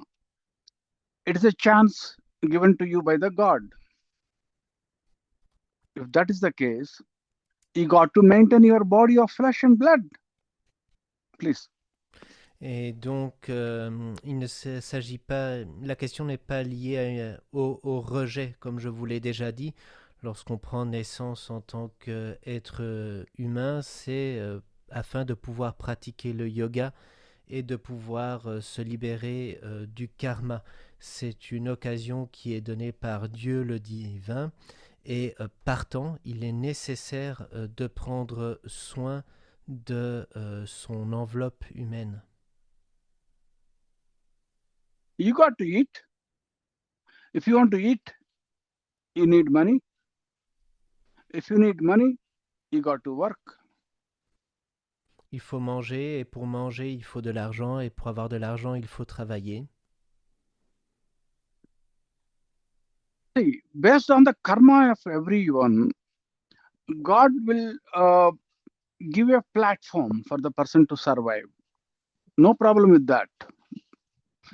I will give you the examples. En fonction du karma de chacun, Dieu va donner une plateforme à tout un chacun pour survivre, vivre. Je vais vous donner des exemples. Some people, they live in a forest in good olden days. They used to survive on fruits and roots. Il fut un temps où les gens vivaient dans la forêt et survivaient grâce à des fruits et des racines. You must have read stories about mendicants, Zen masters, how they used to go and beg in the society and survive. Vous avez certainement entendu parler de ces histoires de mendiants et de maîtres zen qui faisaient également l'aumône auprès de la société pour survivre. Similarly, in the life of every human being, God will provide a background or ecosystem for the person to survive. Et de la même façon, Dieu prévoit dans l'écosystème de tout un chacun des mécanismes pour que tout un chacun puisse survivre. In a place like India, we have a system known as renunciation of the life, wherein the person he renounces the worldly life. He performs his death rituals while alive. Et en Inde, justement, on a certains rituels où les gens renoncent à la vie et où les rituels de mort sont performés. Now, how will he survive now? Comment la After personne he va-t-elle has, alors survivre après cela? it is based on the donations from the people. Grâce à l'aumône. Same is the case with every human being. For example, when I have become a Shaktipat Guru, I'm already government employee. I have been receiving my salary. So God has already given me a means to survive. Since God has given me a means to survive, there was no necessary for me to charge any money from people. Et c'est la même chose pour tout le monde. Moi, quand je suis devenu gourou de Shaktipat, j'étais déjà fonctionnaire et partant, j'avais un salaire tous les mois et un moyen de subsistance qui avait été orchestré. Et donc, je ne devais plus facturer des services à qui que ce soit. Okay, well, I'll make you understand in a separate way. Je vais essayer de vous Samir, faire comprendre autrement. I will ask you some question. Suppose, let's say you have won a lottery ticket. What will you do? The first thing you will do, you will free yourself from all the debts. Whatever your liabilities are there, you will free yourself from that. And whatever is left with, you are left with, you go about creating assets for yourself so that you can live your life comfortably. But definitely, you are not going to keep those debts alive like that. First thing you do is clear your liabilities. Je vais présenter les choses différemment. Imaginons, Samira, que demain vous gagnez au loto. Vous allez tout d'abord commencer par épurer vos dettes et ensuite vous allez vous organiser pour pouvoir vivre confortablement. Mais la première chose que vous allez faire, c'est vous défaire du passif et des dettes. Similarly, when your day-to-day life also, whatever your life you are leading, you are practicing spiritualism, all right, and your relationship with money, as far as the money is concerned, if God has put you in such a place where there is inflow of money, let the inflow be, remain. I'm not telling you to stop that inflow of money. Et donc dans la vie de tous les jours, si vous avez une pratique spirituelle, c'est très bien. Et s'il y a un afflux de monnaie, d'argent, pardon, en aucun cas il ne faut l'interrompre. On ne dit pas qu'il faut interrompre cet afflux d'argent. But then don't keep your mind too much focused on that inflow of money. Mais que votre esprit ne se focalise pas sur cet afflux d'argent. So leave it natural. Que les choses se fassent naturellement. And then focus your mind on your spiritual journey, parallel to your materialistic life. Et que votre esprit se focalise sur votre voie spirituelle, parallèlement aux choses matérielles qui se font. And the truth is, there is no difference between your spiritual life and materialistic life. They both are same, two sides of the same coin. Et le fait est que la voie spirituelle et la vie matérielle ne seront que les deux faces d'une même médaille. In materialistic life, you are basically undergoing through your karma, which you must undergo. Unless you undergo, how will you be free? And that is what spiritualism is all about. La vie matérielle fait que vous devez traverser votre karma, sinon comment voulez-vous vous en libérer? Et c'est justement ça, la voie spirituelle également. I hope you got your answer. J'espère que cela apporte réponse. Yes, paramguruji, oui, paramguruji. Thank you. Alors, la question suivante de la communauté est la suivante. Depuis que j'utilise ces lois, attraction, vibration, résonance, ma vie a pris un tournant. C'est pour cela que je me pose la question. Sont-elles des vérités ultimes ou appartiennent-elles encore au niveau relatif à Maya? So, Param Guruji, another question from the community was the following. Since I started consciously applying these laws, such as the law of attraction, the law of vibration, and the law of resonance, my life has taken a real turn. This is why I wonder, are these laws ultimate truths, or do they still belong to the relative level or to Maya? They are all pertain to the level of Maya, cosmic illusion. They have got nothing to do with your spiritualism there. Alors tout cela n'a rien à voir avec la spiritualité, c'est lié à Maya. You please go ahead, do. They are all pertain to improving your life, your Et, personal life. mais tout cela permet d'améliorer votre vie personnelle et c'est très bien.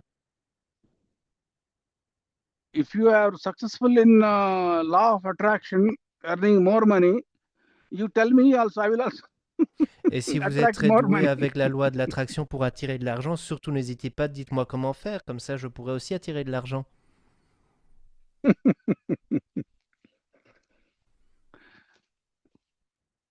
So that's it.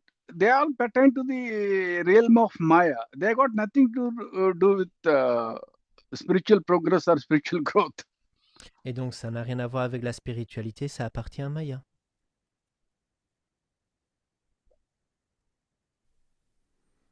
I hope you got your answer, or you want to clarify more anything on this. Et est-ce que quelque chose doit être ajouté ou c'est bon? Et s'il n'y a pas de réaction, nous allons continuer. Alors, It looks like merci. we're good, Param Guruji. Thank you. Merci. La question suivante de la communauté est la suivante. Quelle est, selon vous, la chose la plus importante à comprendre pour un sadhak sincère au début du chemin? So, Paramguruji, in your view, what is the most important thing for a sincere sadhak to understand at the beginning of the path? See, you go to any human settlement on the planet Earth, even if it is a rural community like a forest tribe living in, let's say, Amazon rainforest. Si vous allez dans n'importe quelle tribu, communauté, colonie humaine, où que ce soit dans le monde, même dans la forêt, Everyone has the idea of divinity. tout le monde partage cette idée du divin. It's in a tribal community, they may be worshipping some animal or a tree or a mountain. Alors dans une tribu, c'est peut-être une montagne, un arbre ou un animal qui va être vénéré. As you come to educated societies, advanced civilizations, the concept of Godhead is much more sophisticated. Et dans les civilisations avancées, dans les sociétés éduquées, le concept de Dieu ou de divin va être plus élaboré. But the concept of divinity is same everywhere. Mais le concept de divinité va être le même partout. So that primary focus should be that. Et voilà ce sur quoi doit être la focale avant tout. And when you are same thing, when you are not doing it in a structured fashion, we call it a religion. When you do it in a structured fashion, we call it yoga practice. Et lorsqu'il n'y a pas de structure, on parle de religion. Lorsqu'il y a une structure, on parle de pratique yogique, de yoga. When you pursue the divine in an unstructured fashion, carried by your heart emotionally, we call it as religion, basically. To anchor your mind in a state of balance. But that's all about it.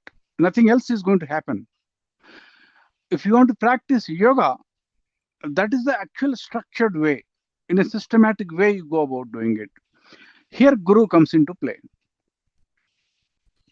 Et donc, lorsqu'on n'a pas de structure, on va suivre le divin ou poursuivre le divin avec le cœur et les émotions et ainsi tenter d'ancrer l'esprit pour arriver à un certain équilibre.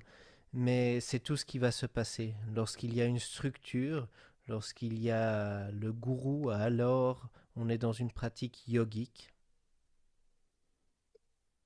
But when you are practicing a religion, when you are practicing a yoga system, the God is same.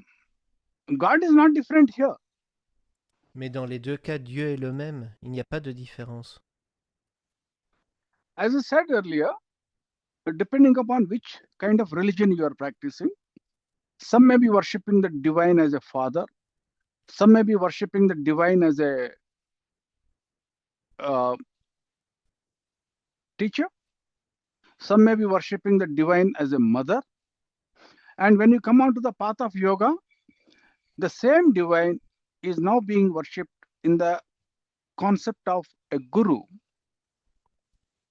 Comme je vous l'ai déjà dit tout à l'heure, en fonction des courants religieux, le divin, Dieu, peut être vénéré sous forme d'un père, d'un enseignant ou d'une mère, tandis que dans le courant du yoga, le divin va prendre la forme du gourou.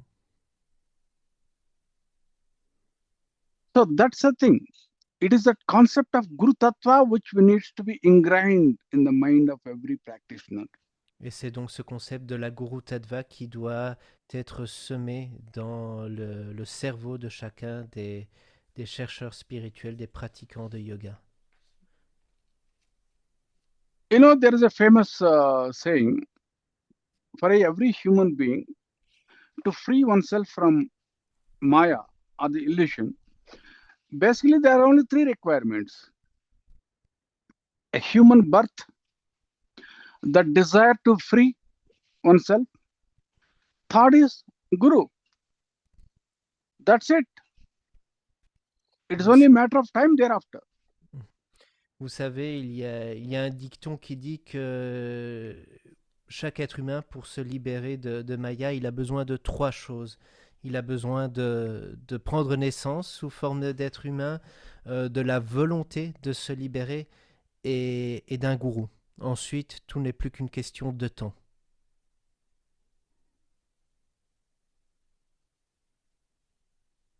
I hope you got your answer for that. Et j'espère que cela répond. It does, paramguruji. And what happened to all your other disciples and sadhaks? I don't see any of them. Well, they are all Yeah. here. Paramguruji Actually, dit qu'il ne vous I voit was pas. thinking that instead of Samira asking the questions on behalf of all of them, they themselves will ask these questions individually. Paramguruji imaginait que peut-être que certains d'entre vous auraient des questions à poser également. Donc, si vous voulez prendre la parole, Angela, je pense que vous aviez une question pour Paramguruji. Yes, I listened to your podcast about mental health, and I was wondering whether Swamis do not get dementia. Donc, j'écoutais votre podcast sur la santé mentale et je me demandais si les swamis, quant à eux, n'étaient pas atteints de démence, ne pouvaient pas souffrir de démence. See, first of all, it depends upon what kind of Swami you are referring to. When we say mental health,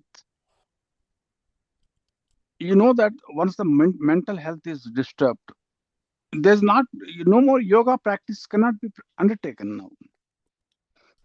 So if you have to maintain your good mind, healthy mind, you know what all you got to undertake. Alors, tout d'abord, tout dépend du type de swami dont on parle.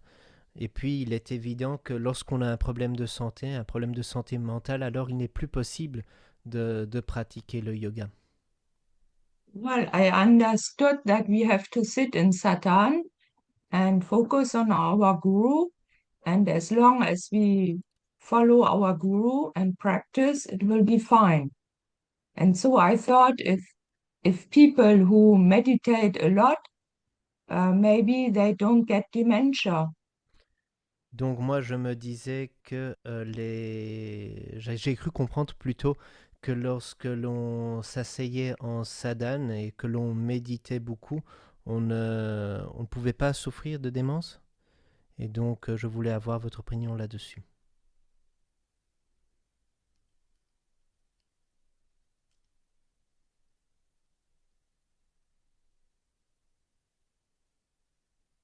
Yeah, what is the question? Like, is it addressed to me? It was addressed to you, Param Guruji, from Angela. Yeah. Angela, this is like this. People who practice meditation, they don't straight away jump to meditation. My body is systematically built up. First of all, there is something known as eightfold path. Ashtanga Yoga it is called. They start with Yama, Niyama.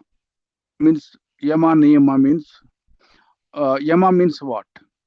All good thoughts, non-injury to others, non-violence, like that. Niyama means what? Regularity in your habits, physical habits. Eating, sleeping at a particular specific time of the day. Eating in moderation, sleeping in moderation, working in moderation. And then comes asana. That is the third thing. You practice normal asana. Then comes little bit of pranayama. That is simple nostril, alternate nostril breathing. So far, you're following me? Donc, quand on pratique le yoga, il faut avant tout être sain de corps et d'esprit. Et partant, il est important de développer ces deux composantes et d'en prendre soin. Cela se fait notamment grâce au noble sentier octuple qui est composé des yamas, des niyamas. Donc les yamas, c'est tout ce qui est lié aux pensées nobles, ne pas avoir les pensées de non-violence, suivre des préceptes. Les niyamas sont liés aux habitudes de vie, manger à des heures régulières, dans des quantités régulières, aller se coucher à des heures régulières. Et puis il y a les asanas et les pranayamas. Est-ce que vous me suivez pour l'instant? Yes. Now, they add a few more additional things now. They are advised to follow, eat vegetarian food. Why vegetarian food? Because if you see in the animal kingdom, all the tigers, lions, all those carnivores, their minds are very restless. They are very violent. Whereas if you see the herbivore animals, which eat grass and plants, the minds are a little more calm, like elephant, rabbit, cow, like that. So they are advised to eat vegetarian food and abstain from non-vegetarian food. Even in the vegetarian food also, they are advised to abstain from spices. I hope you got so far. Et donc, un autre point qui est recommandé, c'est le régime végétarien, parce que si on observe la nature, on voit bien que les lions et les tigres sont beaucoup plus violents, sauvages, que leurs esprits sont plus violents et sauvages, là où les herbivores sont plus calmes, ont un esprit plus calme, qu'on parle d'éléphants, de vaches ou encore de lapins. Et dans le régime végétarien, on recommande également de s'abstenir de consommer certaines épices. In certain cases, people are even advised to follow celibacy. Et dans certains cas, l'on conseille de façon erronée également à certaines personnes de vivre dans le célibat. But all this is a means to an end. And the end is to bring the mind under control.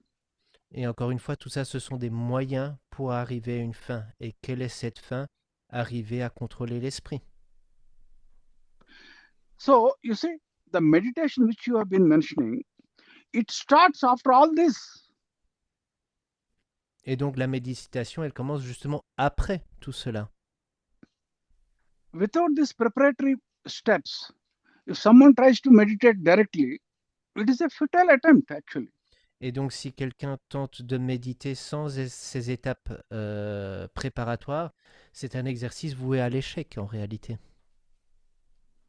So that's why I was saying, by the time you actually start meditating proper, your body and mind are already perfectly healthy now.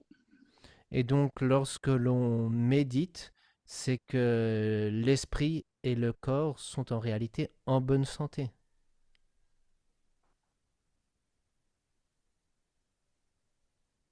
So therefore, the person is already healthy now. There's no hardly any the problem of dementia and all that. Probably it's a minor thing for such a person now at this stage. Et donc toutes ces questions de maladie ou de démence sont probablement des questions de second plan pour celui qui médite vraiment. Look, Angela, even if you go for a walk every day, morning or evening, let's say evening, go for a long walk, don't you know you get a nice sleep? Similarly, when you are undertaking meditation practices, especially, you enjoy a good sleep actually. Yes. Si, Yes, I do. si vous partez That's it. balader, faire une longue balade le soir, ensuite vous dormez bien mieux, tout comme vous dormez bien mieux si vous méditez avant de dormir. So that's why I was asking, when you say Swamis, let's not use the word Swami. Swami is basically is a term which is used for people who have formally renounced life. They have, no, they even perform their own death rituals while they are alive. It's a procedure. It's a proper formal procedure rather, so that they can put on saffron clothes, and then society doesn't disturb them. That's all about the concept of Swamis. Oui, donc essayons d'éviter d'utiliser ce terme de swami parce que les swamis font référence à ceux qui ont fait ces vœux et ont suivi ces rituels de mort en étant vivants et qui ont renoncé à la vie en société pour ne plus être dérangés. So don't mix up these things. Ne Swami, mélangeons donc pas les choses. No, I don't mix it up. I was just thinking as an example because they meditate a lot. That's only why I used the word Swami. I could have said people who meditate a lot on a regular basis. Vous oh, répétez en wonderful. français Very, ensuite? Allez-y, Angela. Yep. Pour que, les No, francophones, pour que les francophones puissent suivre également. Oui, donc je disais, j'ai expliqué que j'ai juste utilisé le mot Swami pour, pour désigner une personne qui médite beaucoup d'une manière régulière. Je ne confonds pas les termes. what Angela is saying? What she just said to you, but in French. What is that? I What's that? don't translate as well as Jacques G, obviously, No. but I try my Okay. best. No. Now that you can speak English, so there's no requirement of Jacques in between. You can speak to me directly. Yes. Okay. So therefore, you need to understand the idea of Swami first. I hope you got understood the idea of Swami. Yes, of course. All Swamis are not yogis. Aren't they? All Swamis are not yogi. All Swamis are not practitioners of yoga. They are only monks. Yes, monks. They're ceremonial in nature from religious point of view. Yeah. They are not yoga practitioners. Yes. They can be And Buddhist, they can be Zen. yes, they can be. Yes. They can be, but not necessarily. Donc tous les swamis ne sont pas forcément des pratiquants de yoga, des yogis. Ils ont juste suivi certains rites que l'on peut parfois qualifier de religieux également. Certains swamis peuvent être des pratiquants zen ou encore des pratiquants de bouddhisme. When you talk about yogis, there are two kinds. I've mentioned also in my book, The Power Unknown to God. One category, they live in the society. They don't quit the society. And the other variety, they quit the society, go into the forest. Lorsqu'on parle de yogi, il y en a deux types. Il y a ceux qui vivent en société et ceux qui décident de quitter la vie en société, de partir par exemple vivre en forêt. So those who quit the mainstream life, who renounce it, they are called swamis or monks, or use any other terminology you want. They abstain from what you call all kinds of non-vegetarian food, alcohol, and they also practice celibacy. And they don't even get involved in their family life. They quit everything and they put on the saffron clothes and they live a life of mendicant. But they do practice yoga also. It's not that they can't practice yoga. But to practice yoga, this is not required. That's what I mean. Et Yes. donc, pour ceux qui quittent la vie en société, ce sont eux qui deviennent des swamis, qui décident de se vêtir des robes safran, mangent alors végétarien, qui vivent dans le célibat, qui renoncent à l'alcool, à la vie de famille, qui vont survivre grâce à l'aumône. Et alors, ils peuvent pratiquer le yoga. Mais ce n'est pas une condition sine qua non. On peut également pratiquer le yoga tout en vivant en société. You look at me. I have been an army officer all my life. I only been dealing with the guns and the bombs. Regardez-moi, j'étais toute ma vie officier à l'armée. Je connais avant tout les revolvers et les bombes. So therefore, I've also been practicing yoga. Et pourtant, j'ai également pratiqué le yoga. So yoga practice has got nothing to do with your profession. Et donc, la pratique du yoga n'a absolument rien à voir avec la profession. I hope you got your answers, Et j'espère que Angela. cela vous apporte réponse, Angela. Yes, thank you very much. God bless you. God bless you. God bless you. Thank you. Yeah, let's go ahead, Jacques. Further. Yes? Where is Samira? Gone? She's there. Everyone is here.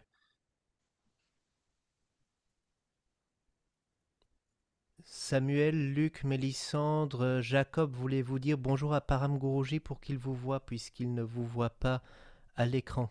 Juste un petit coucou en vitesse.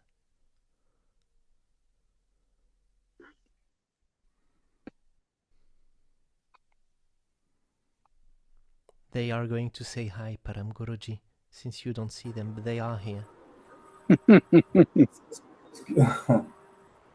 God bless you. Est-ce que c'est possible de poser une question? Can I ask a God question? bless. Of course. Yes. Bonjour Guruji, c'est vraiment un plaisir de pouvoir vous voir directement. Ça fait, je suis assez ému parce que ça fait des années que je participe pas au Satsang à cause de l'obstacle de la langue. Voilà, en fait, il y a une idée à laquelle je me suis attaché parce que je reçois des confirmations très fortes à travers les kriyas. C'est pas une idée qui est venue de moi. Je sais que, enfin, et cette idée est que le libre arbitre n'existe, enfin, qu'il n'y a pas que le libre arbitre n'existe pas. Alors, je sais que ça fait pas forcément avancer les choses, mais j'aurais voulu savoir ce que vous en pensez, quoi. So, Param Guruji, I'm quite moved to be here because I have not been part of satsangs for years because of the language barrier, and I'm very happy to be here. And I wanted to say something about Kriyas because I tend to receive direct messages, and I understand that there is no such thing as free will. First of all, I'm more moved than you by reaching out to you. I also used to worry, how will I reach out to people like you who can't speak English? And all thanks to Jacques, they could organize this bilingual satsang, and I'm able to speak to you. I'm happy for that. I'm more moved by it. Alors avant tout, je pense que je suis plus ému que vous par le fait de pouvoir tenir cette satsang bilingue. J'y aspirais depuis bien longtemps et je me demandais comment nous pouvions faire, et je suis très content que cela ait pu se faire avec Jacques.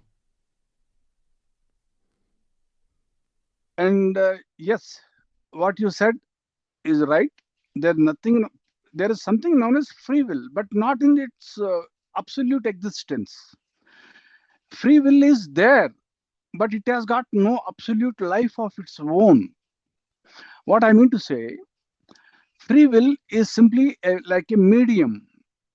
Like you are driving your automobile, you are transferring the power to the wheels. For the transmission system, you use that gear. So free will is exactly like that gear. When the command is coming from your intellect, that is your subconscious mind, your conscious mind undergoes through an emotion, and accordingly the decision is taken. You exercise something known as free will, upon which the command is transferred to your hand. I hope you understood now. Donc, tout d'abord, vous avez raison, en effet, dans les termes absolus, il n'y a pas quelque chose que l'on peut qualifier de libre arbitre. Le libre arbitre est plutôt un moyen. On pourrait faire le parallélisme avec la boîte de vitesse dans la voiture qui permet de transférer la puissance aux roues et ainsi de jauger la vitesse. Lorsque vous prenez une décision, il y a une commande de l'intellect qui transite aussi avec les émotions. Et alors ensuite, l'action se matérialise par exemple par un mouvement dans les mains.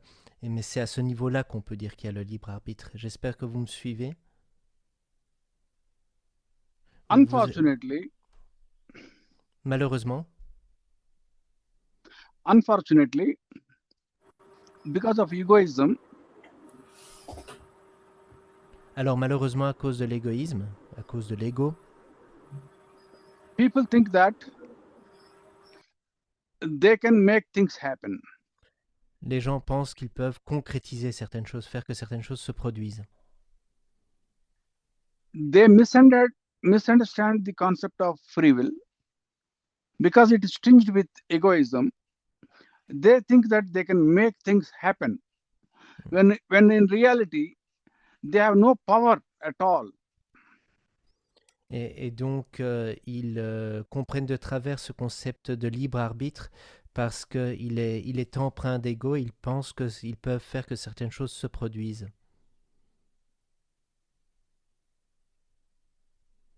So therefore, the most important thing to understand here is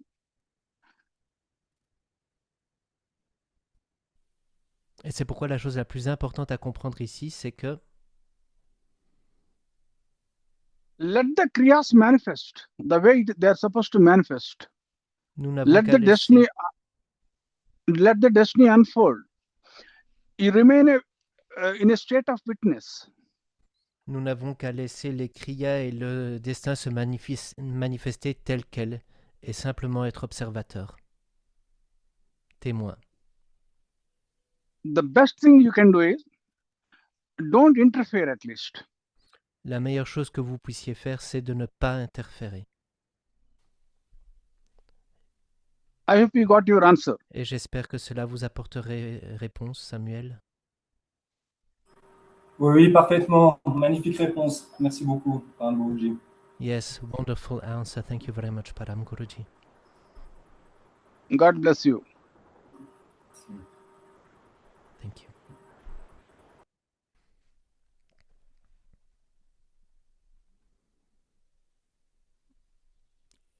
Luc, Mélissandre, voulez-vous dire bonjour à paramguruji pour qu'il vous voie également, puisque comme il est sur téléphone portable, il ne voit pas tout le monde.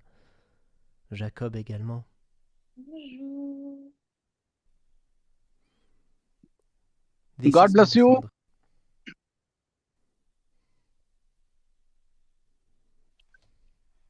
Bonjour paramguruji. God bless you. God bless you. Thank you. Thank you. Jacob, voulez-vous dire bonjour?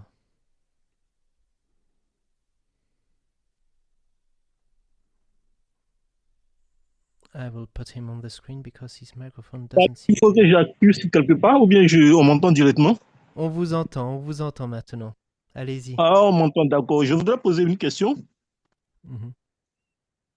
Oui, c'était pour savoir, comme j'ai pris l'habitude de prier mes gourous de ma parampara, je voulais savoir les prières que je fais. Parce que chez nous en Afrique, ici, on a eu l'habitude de faire des libations à nos ancêtres. Et je voulais savoir ces prières, est-ce que ça leur parvient? Est-ce que c'est à eux, c'est adressé? Est-ce que c'est Dieu qui les reçoit? Est-ce qu'ils m'entendent? Voilà, des interrogations de ce genre, quoi. Je voulais savoir. So, Param Guruji, Jacob comes from Africa, and he says that they are used to making many prayers there, prayers to ancestors, to God, and so he wonders if when he makes his prayers to the Parampara, if the Parampara receives the prayers, if it's God, the divine, the gurus, who does receive the prayers? Ask him whom does he pray in Africa first.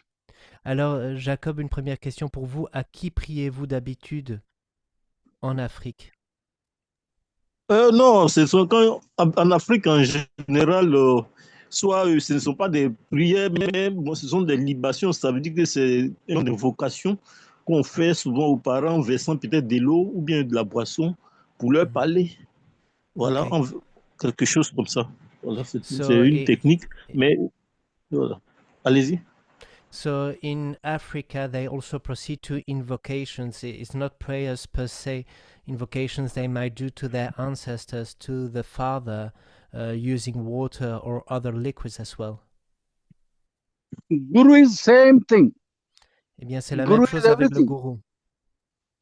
Le gourou qui est le tout. Et les gourous, ils m'entendent, ou bien c'est Dieu qui se charge de l'exécution des demandes que je fais. Et voilà. And does the guru hear me, or is it God who hears me and who is charged of acting in consequence to what I say? It is the God only. Only thing is, don't look at the Guru as a person here. No. Because the moment he has got initiation into a yoga path, the human Guru is no longer a person now. He is praying to the idea of Guru now, not to the person. Just like he was praying to his ancestors who are no longer physically present, so also the idea of Guru, the concept of Guru, it is called Guru Tattva. It is not present at all physically. Only a human Guru is a visible representation. That's all about it. Ce n'est que Dieu, Jacob. Le gourou humain, il ne faut pas vous attarder dessus. C'est la Guru Tattva qui reçoit le message, tout comme les ancêtres en Afrique peuvent recevoir les messages. Le gourou humain n'est encore une fois qu'une représentation. Ok. Et je voulais poser une dernière question. Est-ce qu'il y a nous avons reçu la Shaktipa et maintenant nous faisons des pratiques dans le but soit de, je dirais, pas forcément, mais soit pour que les kriyas se manifestent. Est-ce qu'il y a une méthodologie particulière dans cette pratique-là parce on peut faire des pratiques avec le but avec pour intention que tout ça, ça se manifeste pour suivre le chemin, mais il se peut qu'on se trompe. Est-ce qu'il y a une méthodologie comme quand on prépare un examen, on vous apprend comment il faut procéder pour aller jusqu'à la réussite? Est-ce que dans le cas de chaque type de Siddhama Yoga, il y a une ligne méthodique ou bon, à suivre pour qu'on parvienne au bon résultat, ou bien qu'après avoir reçu la Shaktipa, on se contente de chanter son mantra et puis on attend que les choses se manifestent, ou bien qu'il faille utiliser une méthode particulière pour le faire. So, Param Guruji, when we have received Shaktipat Diksha, is there then a certain methodology to follow after receiving Diksha to practice our sadhan? Or do we just have to say our mantra? Or just like when we prepare an exam, should we do something specific? Is there something extra we can do? See, tell him, when Shaktipat has been done, he has been injected with a kind of an antibiotic now inside the body. All that he needs to do is not to do anything. Lorsque vous recevez la Shaktipat Diksha, c'est comme si on vous inoculait des antibiotiques. Et tout ce que vous devez faire, c'est ne rien faire. Now comes to the antibiotic. What is that antibiotic? It is the Guru, Guru's blessing. When his mind was focused on the Guru, some power has been transferred into his body, which we are calling it as an antibiotic. Understood so far? Et donc, on peut dire, parlant de cet antibio, que c'est le gourou et ses bénédictions. Et donc, une sorte de pouvoir a été insufflé lorsque, justement, lors de la diksha, le sadak s'est focalisé sur le gourou. Est-ce que vous suivez jusqu'à présent, Jacob? Oui, je suis très bien. Very well. Okay, similarly, just like a doctor has given you an antibiotic, one capsule is not adequate. You got to take one capsule every 8 hours, 3 capsules in 24 hours. You have to take 24/7 for 1 week, 1 month, maybe for 1 year. Then only you are freed from your disease. Same is the concept here also. When your mind is focused on the Guru, you have received a dose of antibiotic. As long as your mind is focused on the Guru for the rest of your life, you keep on getting that dose of antibiotic. I hope you understood now. Et donc, avoir une première prise d'antibiotique, ce n'est pas suffisant. Il faut prendre, par exemple, un antibio 3 fois par jour, toutes les 8 heures, tous les jours, 7 jours sur 7, peut-être même pendant 1 an pour aller de l'avant, pour aller mieux. Et c'est la même chose avec la Shaktipat et le fait qu'il faut focaliser son esprit sur le gourou. J'espère que vous suivez. Oui, je suis. Mais là, lorsque lui-même il a reçu sa Shaktipat, il a beaucoup voyagé, il a beaucoup médité dans des temples, il a même fait du Reiki, il a fait d'autres pratiques. Est-ce que c'est pas tout ça, cet ensemble de choses-là qui a permis les kriyas qui se sont manifestés à lui et puis voilà, aujourd'hui, l'éveil qu'il a? Est-ce que ce n'est pas toutes ces pratiques-là? Dans le livre Le pouvoir inconnu à Dieu, il nous a dit qu'il avait parcouru beaucoup d'endroits en Inde où il a beaucoup fait des pratiques, des méditations. Il a même fait du Reiki. Et voilà, il a fait des pratiques. Bon, est-ce que c'est pas parce qu'il n'est pas resté là à ne rien faire et puis ses pouvoirs se sont manifestés? Il a fait beaucoup d'autres pratiques, ce que je vois. Est-ce que c'est pas l'ensemble de tout ça, la conjugaison de tout ça qui a permis l'éveil son éveil? But is it not because of all the other practices you may have had, paramguruji, that you have had this awakening? Because I read in the Power Unknown to God, says Jacob, that, well, you traveled throughout India, you held many different practices, you also did some Reiki at some point, you went to many temples. Isn't it related to all these actions? And thanks to all these actions that you've had an awakening rather than sitting there doing nothing. End of quote. But it doesn't have to be like this for everyone. You know that today we have so many disciples all over the world. Even in Africa, we have disciples. The Shakti energy is activated to them immediately. They don't have to undertake all this. It happened in my case. It may not have to happen everyone else. Alors c'est vrai que ça m'est arrivé à moi et j'ai eu ce parcours de vie, mais cela n'est pas du tout nécessaire ou une condition sine qua non. Nous avons des sadhaks en Afrique et bien ailleurs, aux 4 coins du monde, et la Kundalini est active par la grâce du gourou et la Shaktipat Diksha. Ok, merci bien, j'ai bien compris. Thank you, well understood. God bless you. Merci, maître. Merci. Angela G? Yes, maybe we should pronounce the word surrender, because I think what we have to do is surrender, and that doesn't seem to be so easy, at least not at the beginning. Il est peut-être intéressant là de prononcer le mot abandon, mot qui est parfois difficile à entendre, tout du moins au début de la voix.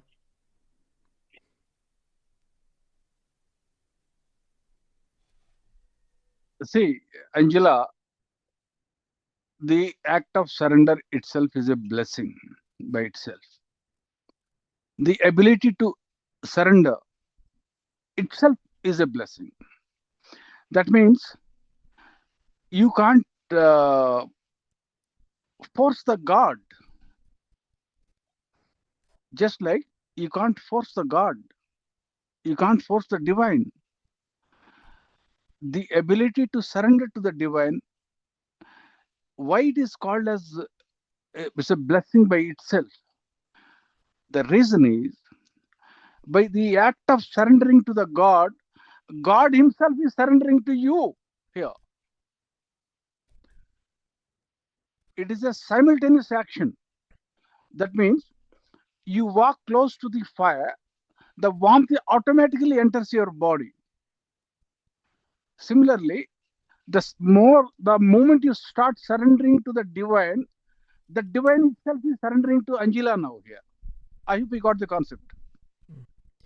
L'acte d'abandon, la capacité d'abandon en soi sont des bénédictions, parce que Dieu, parce que le divin ne peuvent être forcés.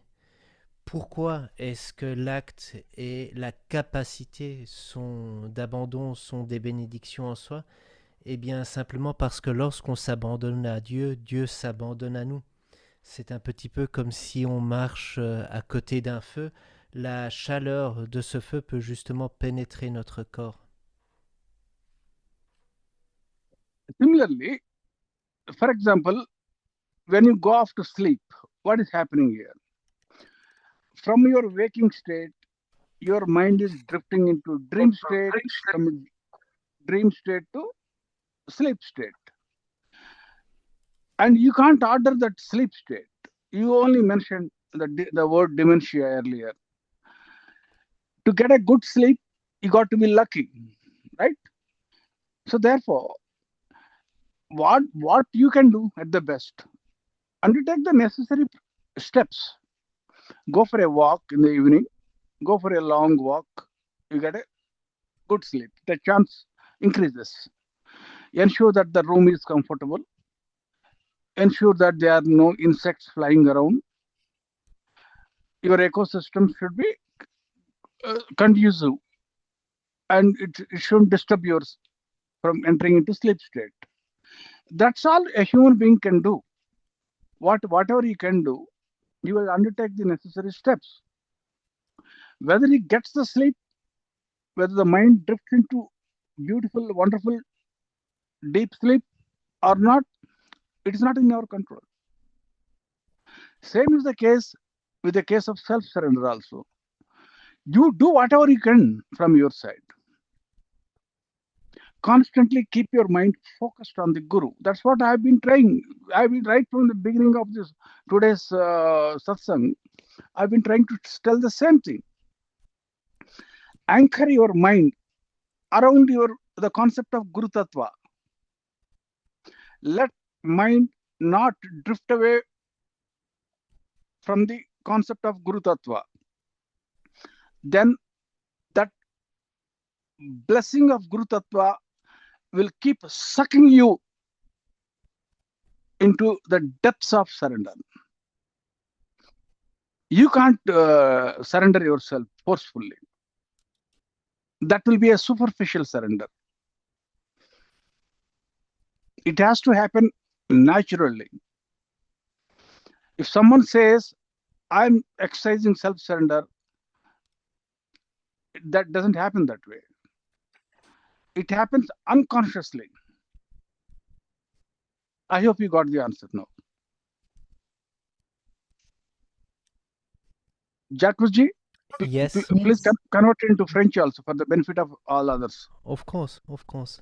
Donc, l'abandon correspond un petit peu au sommeil. On ne peut pas le forcer. On peut tout faire pour favoriser une bonne nuit de sommeil avec de beaux rêves. On peut mettre toutes les chances de notre côté en s'assurant du fait qu'il fasse bon, qu'on aille par exemple faire une longue marche avant d'aller se coucher. On s'assure du fait qu'il n'y a pas d'insectes, que la température est bonne. Et puis c'est tout ce qu'on peut faire. L'abandon de soi fonctionne tout à fait de la même façon. On ne peut pas le forcer, on peut le favoriser en focalisant notre esprit sur le gourou, la gourou tattva, et c'est ce que j'ai essayé de vous expliquer de différentes façons depuis le début de cette satsang. Et c'est en effet en focalisant l'esprit sur la gourou tattva qu'alors on peut amorcer ce cercle vertueux et tenter d'avoir cet abandon qui se fait naturellement. L'abandon ne peut pas être forcé, ça c'est certain, sinon il n'est qu'artificiel. Okay, anything else now? Please go ahead. Continuons si nous avons autre chose. Luc, Mélissandre, si vous voulez prendre la parole, vous pouvez, bien entendu. Pas d'obligation, évidemment, jamais.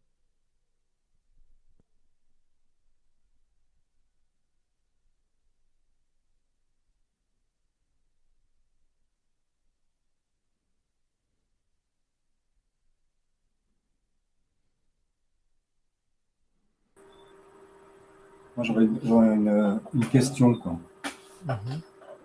So one more question from Samuel.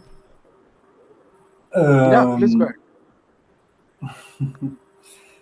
J'ai un petit peu de la peine à la formuler parce que c'est un petit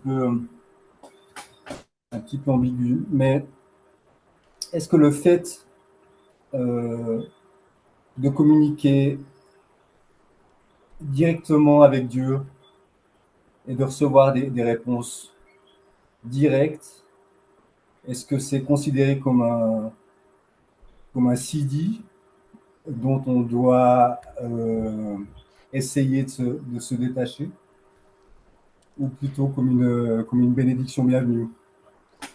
So I have a question, but I don't really know how to put it into words.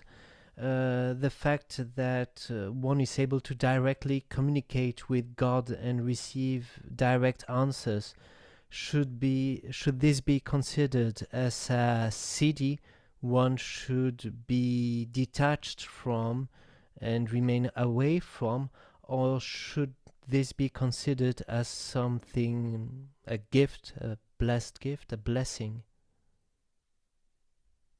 It should be absolutely detached from. Il faut un détachement total, absolu. It is a big no to even to look at that. Il ne faut même pas se pencher vers cela. It is a trick by the cosmic illusion, Maya, to trip you down. C'est un piège de Maya pour vous tirer à nouveau à elle. As a yoga practitioner is trying to free from the Maya is trying to pull him back. Alors qu'un Even praticien de yoga tente de s'éloigner de Maya, Maya va essayer 2 fois plus de l'attirer à elle. The siddhis, what you call it, the supernatural powers, they are a way to bait you, to make you fall back. Ces siddhis sont des pièges pour vous appâter et vous faire reculer. I hope you got your answer. Et j'espère que ça vous apporte réponse.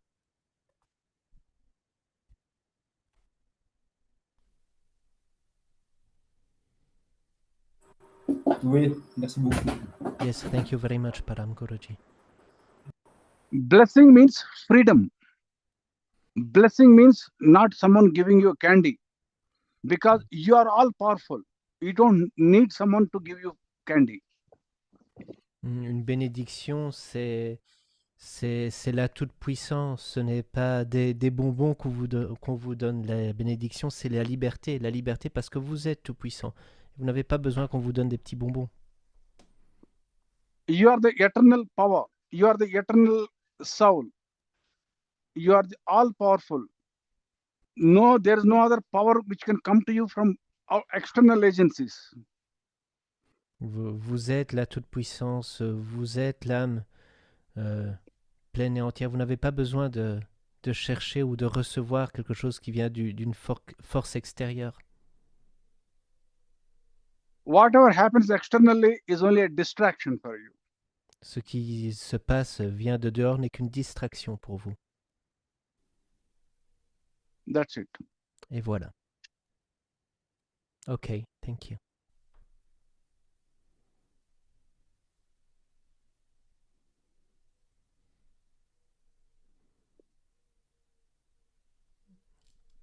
Well, paramguruji, I think no one has other questions for now.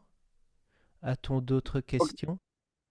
There are a few more questions pending. Samira asks, Samira, anything else pending? Yes. Oui. Donc la question suivante de la communauté. Comment développer une relation vivante avec Guruji dans le cœur et pas seulement dans la pensée ou l'émotion? So the next question was from the community was to know how we can develop a living relationship with Guruji in the heart and not only in thought or emotion. It is a contradictory question because that pertains to heart pertains to emotion only, mind pertains to emotion only, thought, emotion, thought is realm of mind. Mind means heart. Heart, mind, thought, and emotion all are one only. Alors cette question est assez contradictoire parce que le cœur, l'émotion, l'esprit, tout ça ne fait qu'un. Next. Prochaine question. Ah. You serve the Guru so that it is a way of keeping your mind focused on the Guru. I'll give you an example. I have a disciple somewhere in Goa. His daughter it does a nice pencil sketch. So one day she made a pencil sketch of my picture. So that is her way of keeping her mind focused on the Guru. So whatever way you are serving your Guru, it is a way you are keeping your mind focused on the Guru. Remember that. Alors n'oubliez pas que servir le gourou consiste à focaliser son esprit sur le gourou. Cela peut revêtir bon nombre de façons différentes. Ainsi, j'ai une sadak à Goa qui fait des croquis au crayon et elle a notamment fait un croquis d'une de mes photos et cela lui a permis de se focaliser encore une fois sur le gourou.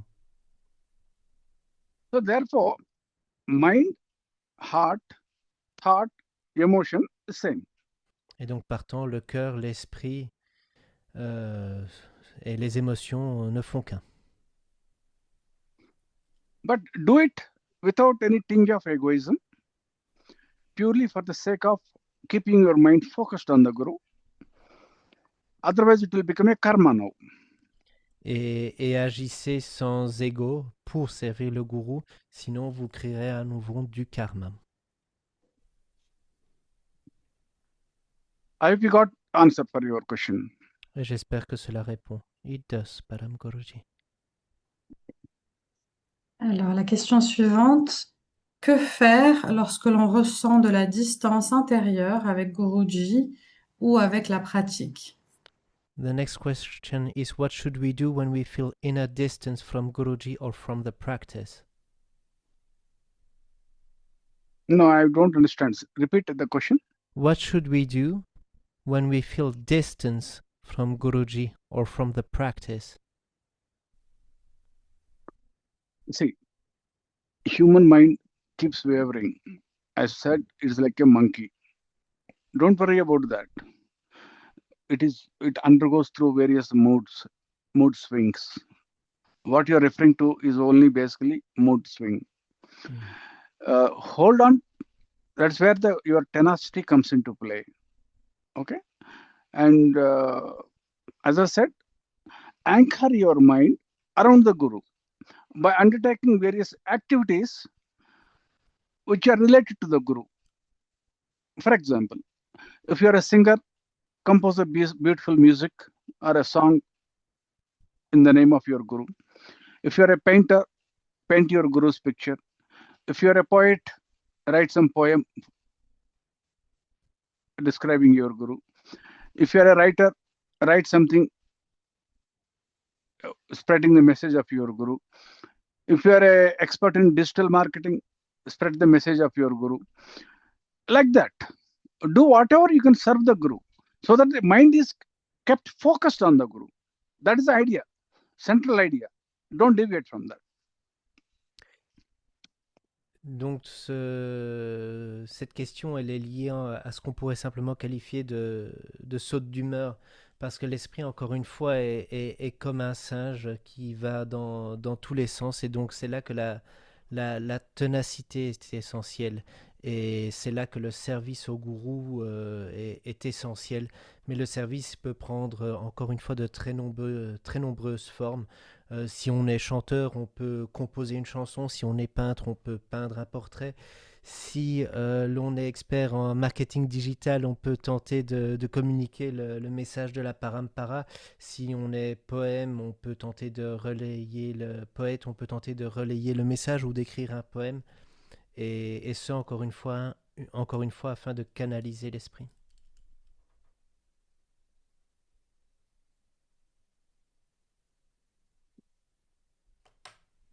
So, the question is all about anchoring the mind to the Guru.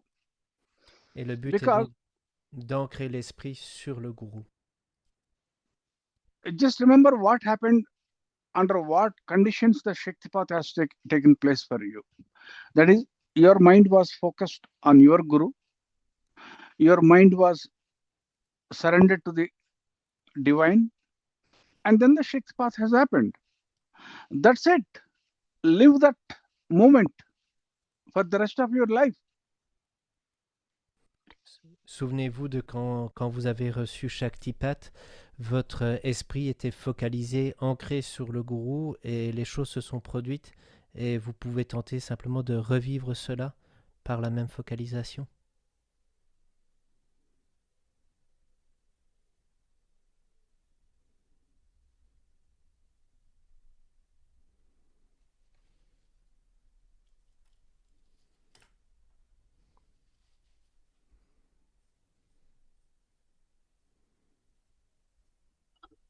Mm-hmm.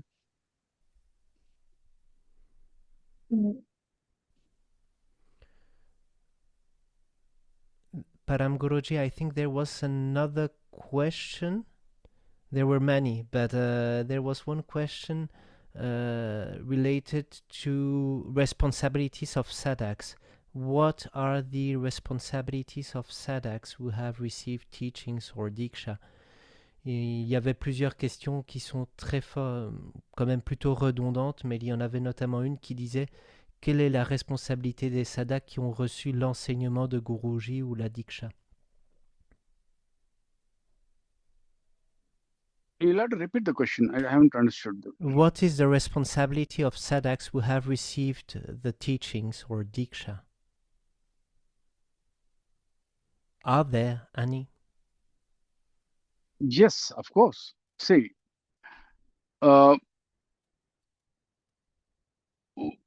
make good use of it. What is the responsibility of someone once you win a lottery ticket? Make use of the money.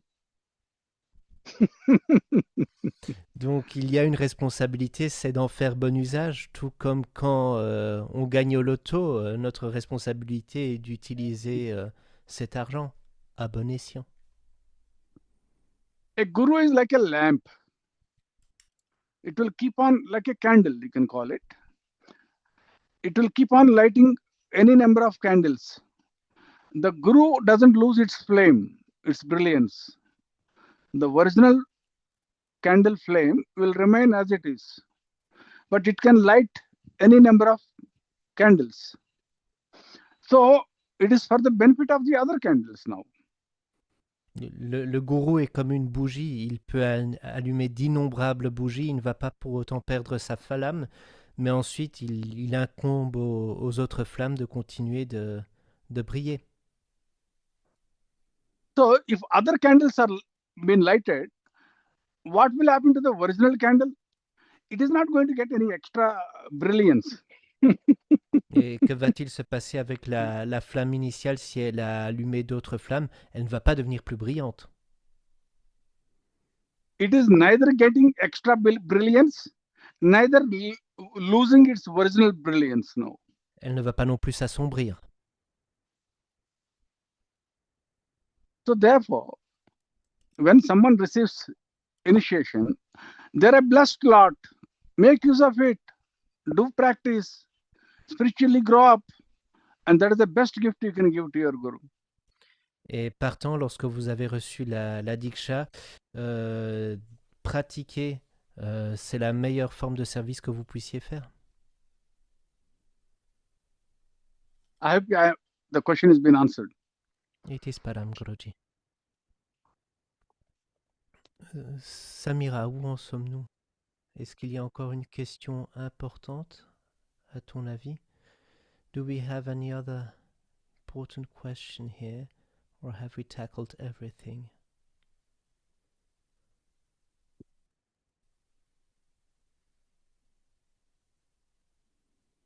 Maybe a question. How to talk about Siddhama Yoga, the Parampara, or Guruji to people who don't know this path or who might be interested into this path. Comment parler de façon juste de Guruji, de la Parampara ou du Siddhama Yoga aux personnes qui ne connaissent pas encore cette voie?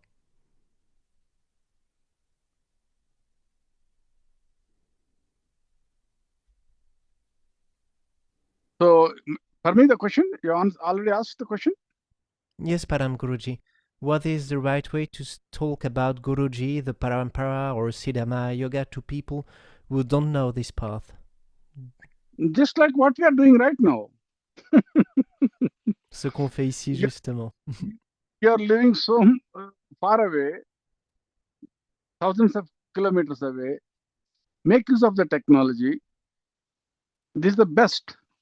In olden days, it used to be so difficult, but nowadays it is so easy. Make use of the technology, make use of the videos, make use of the podcast, make use of satsang. Like today, actually, you have mixed up two things. One is podcast, one is satsang. Podcast is specifically like what you and Samira were doing. That is podcast. What others were interacting with me, that is actually satsang. So there are two separate things. You can keep doing as many podcasts as you want, as many satsangs you want, and make use of the social media also. That's how you reach out. Otherwise, you see some sadhaks somewhere in Africa, somewhere in Europe. I'm able to reach out to all of you. Although I can't speak French, somehow we are able to manage it. And that's how you spread.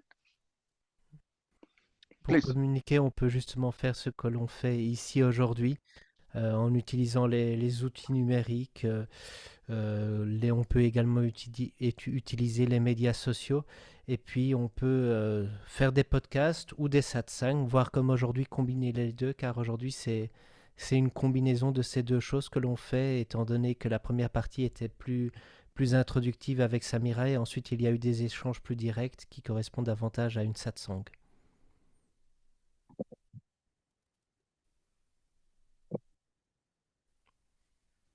Well, Param Guruji, I think we are through. aren't we? Is there something else you would like to convey to us, paramguruji? Yeah, sure. Lastly, I just want to say this much.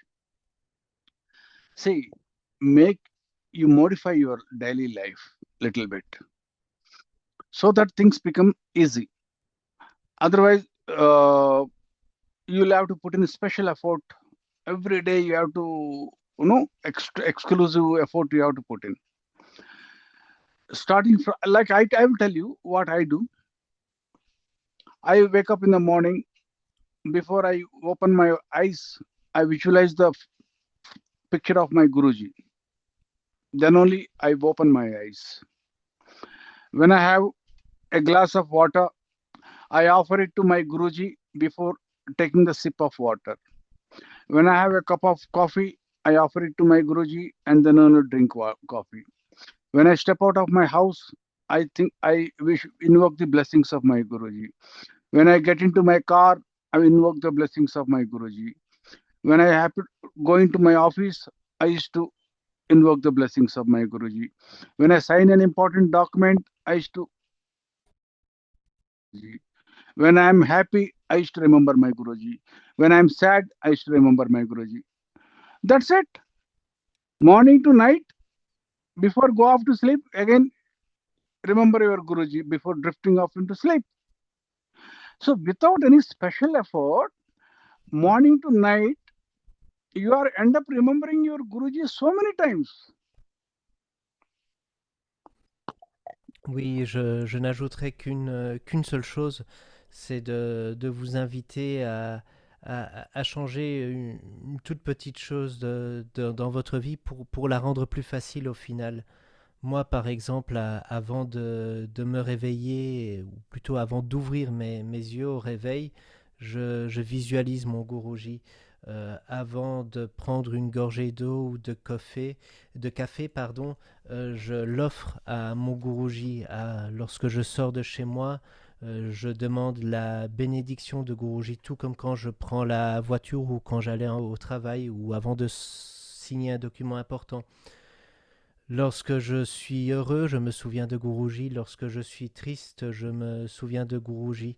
Et enfin, avant d'aller dormir, aussi, je repense à Guruji.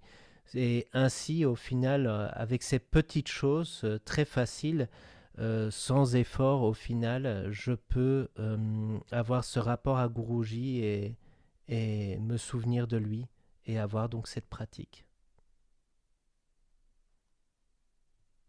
Okay, then. So next time onwards, you plan like that. Small podcasts, small satsangs, small numbers, large number, whichever way you want to do it. Mhm. We can reach out. Technology is allowing us to interact like this. I don't know whether I will be able to ever meet you or I'll be able to meet Samira ever. But it is so easy to meet on online, on Zoom. So Yeah. exploit the technology. Utilisons donc la technologie et réorganisons une satsang en ligne ou un podcast en ligne parce que je ne sais pas si je pourrai vous voir ou voir Samira en vrai un jour. Donc utilisons Zoom et faisons bon escient de ces outils. Thank you very That's much, it. Param Guruji. God bless you all. May you all progress rapidly on the path of yoga. God bless you all. Om.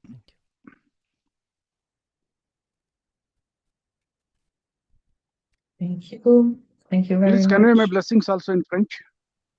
God bless you. Bénédiction de la part de Param Guruji. Que Dieu vous bénisse tous. God bless you. Bye bye. Au revoir. Merci. Au revoir. Bye bye.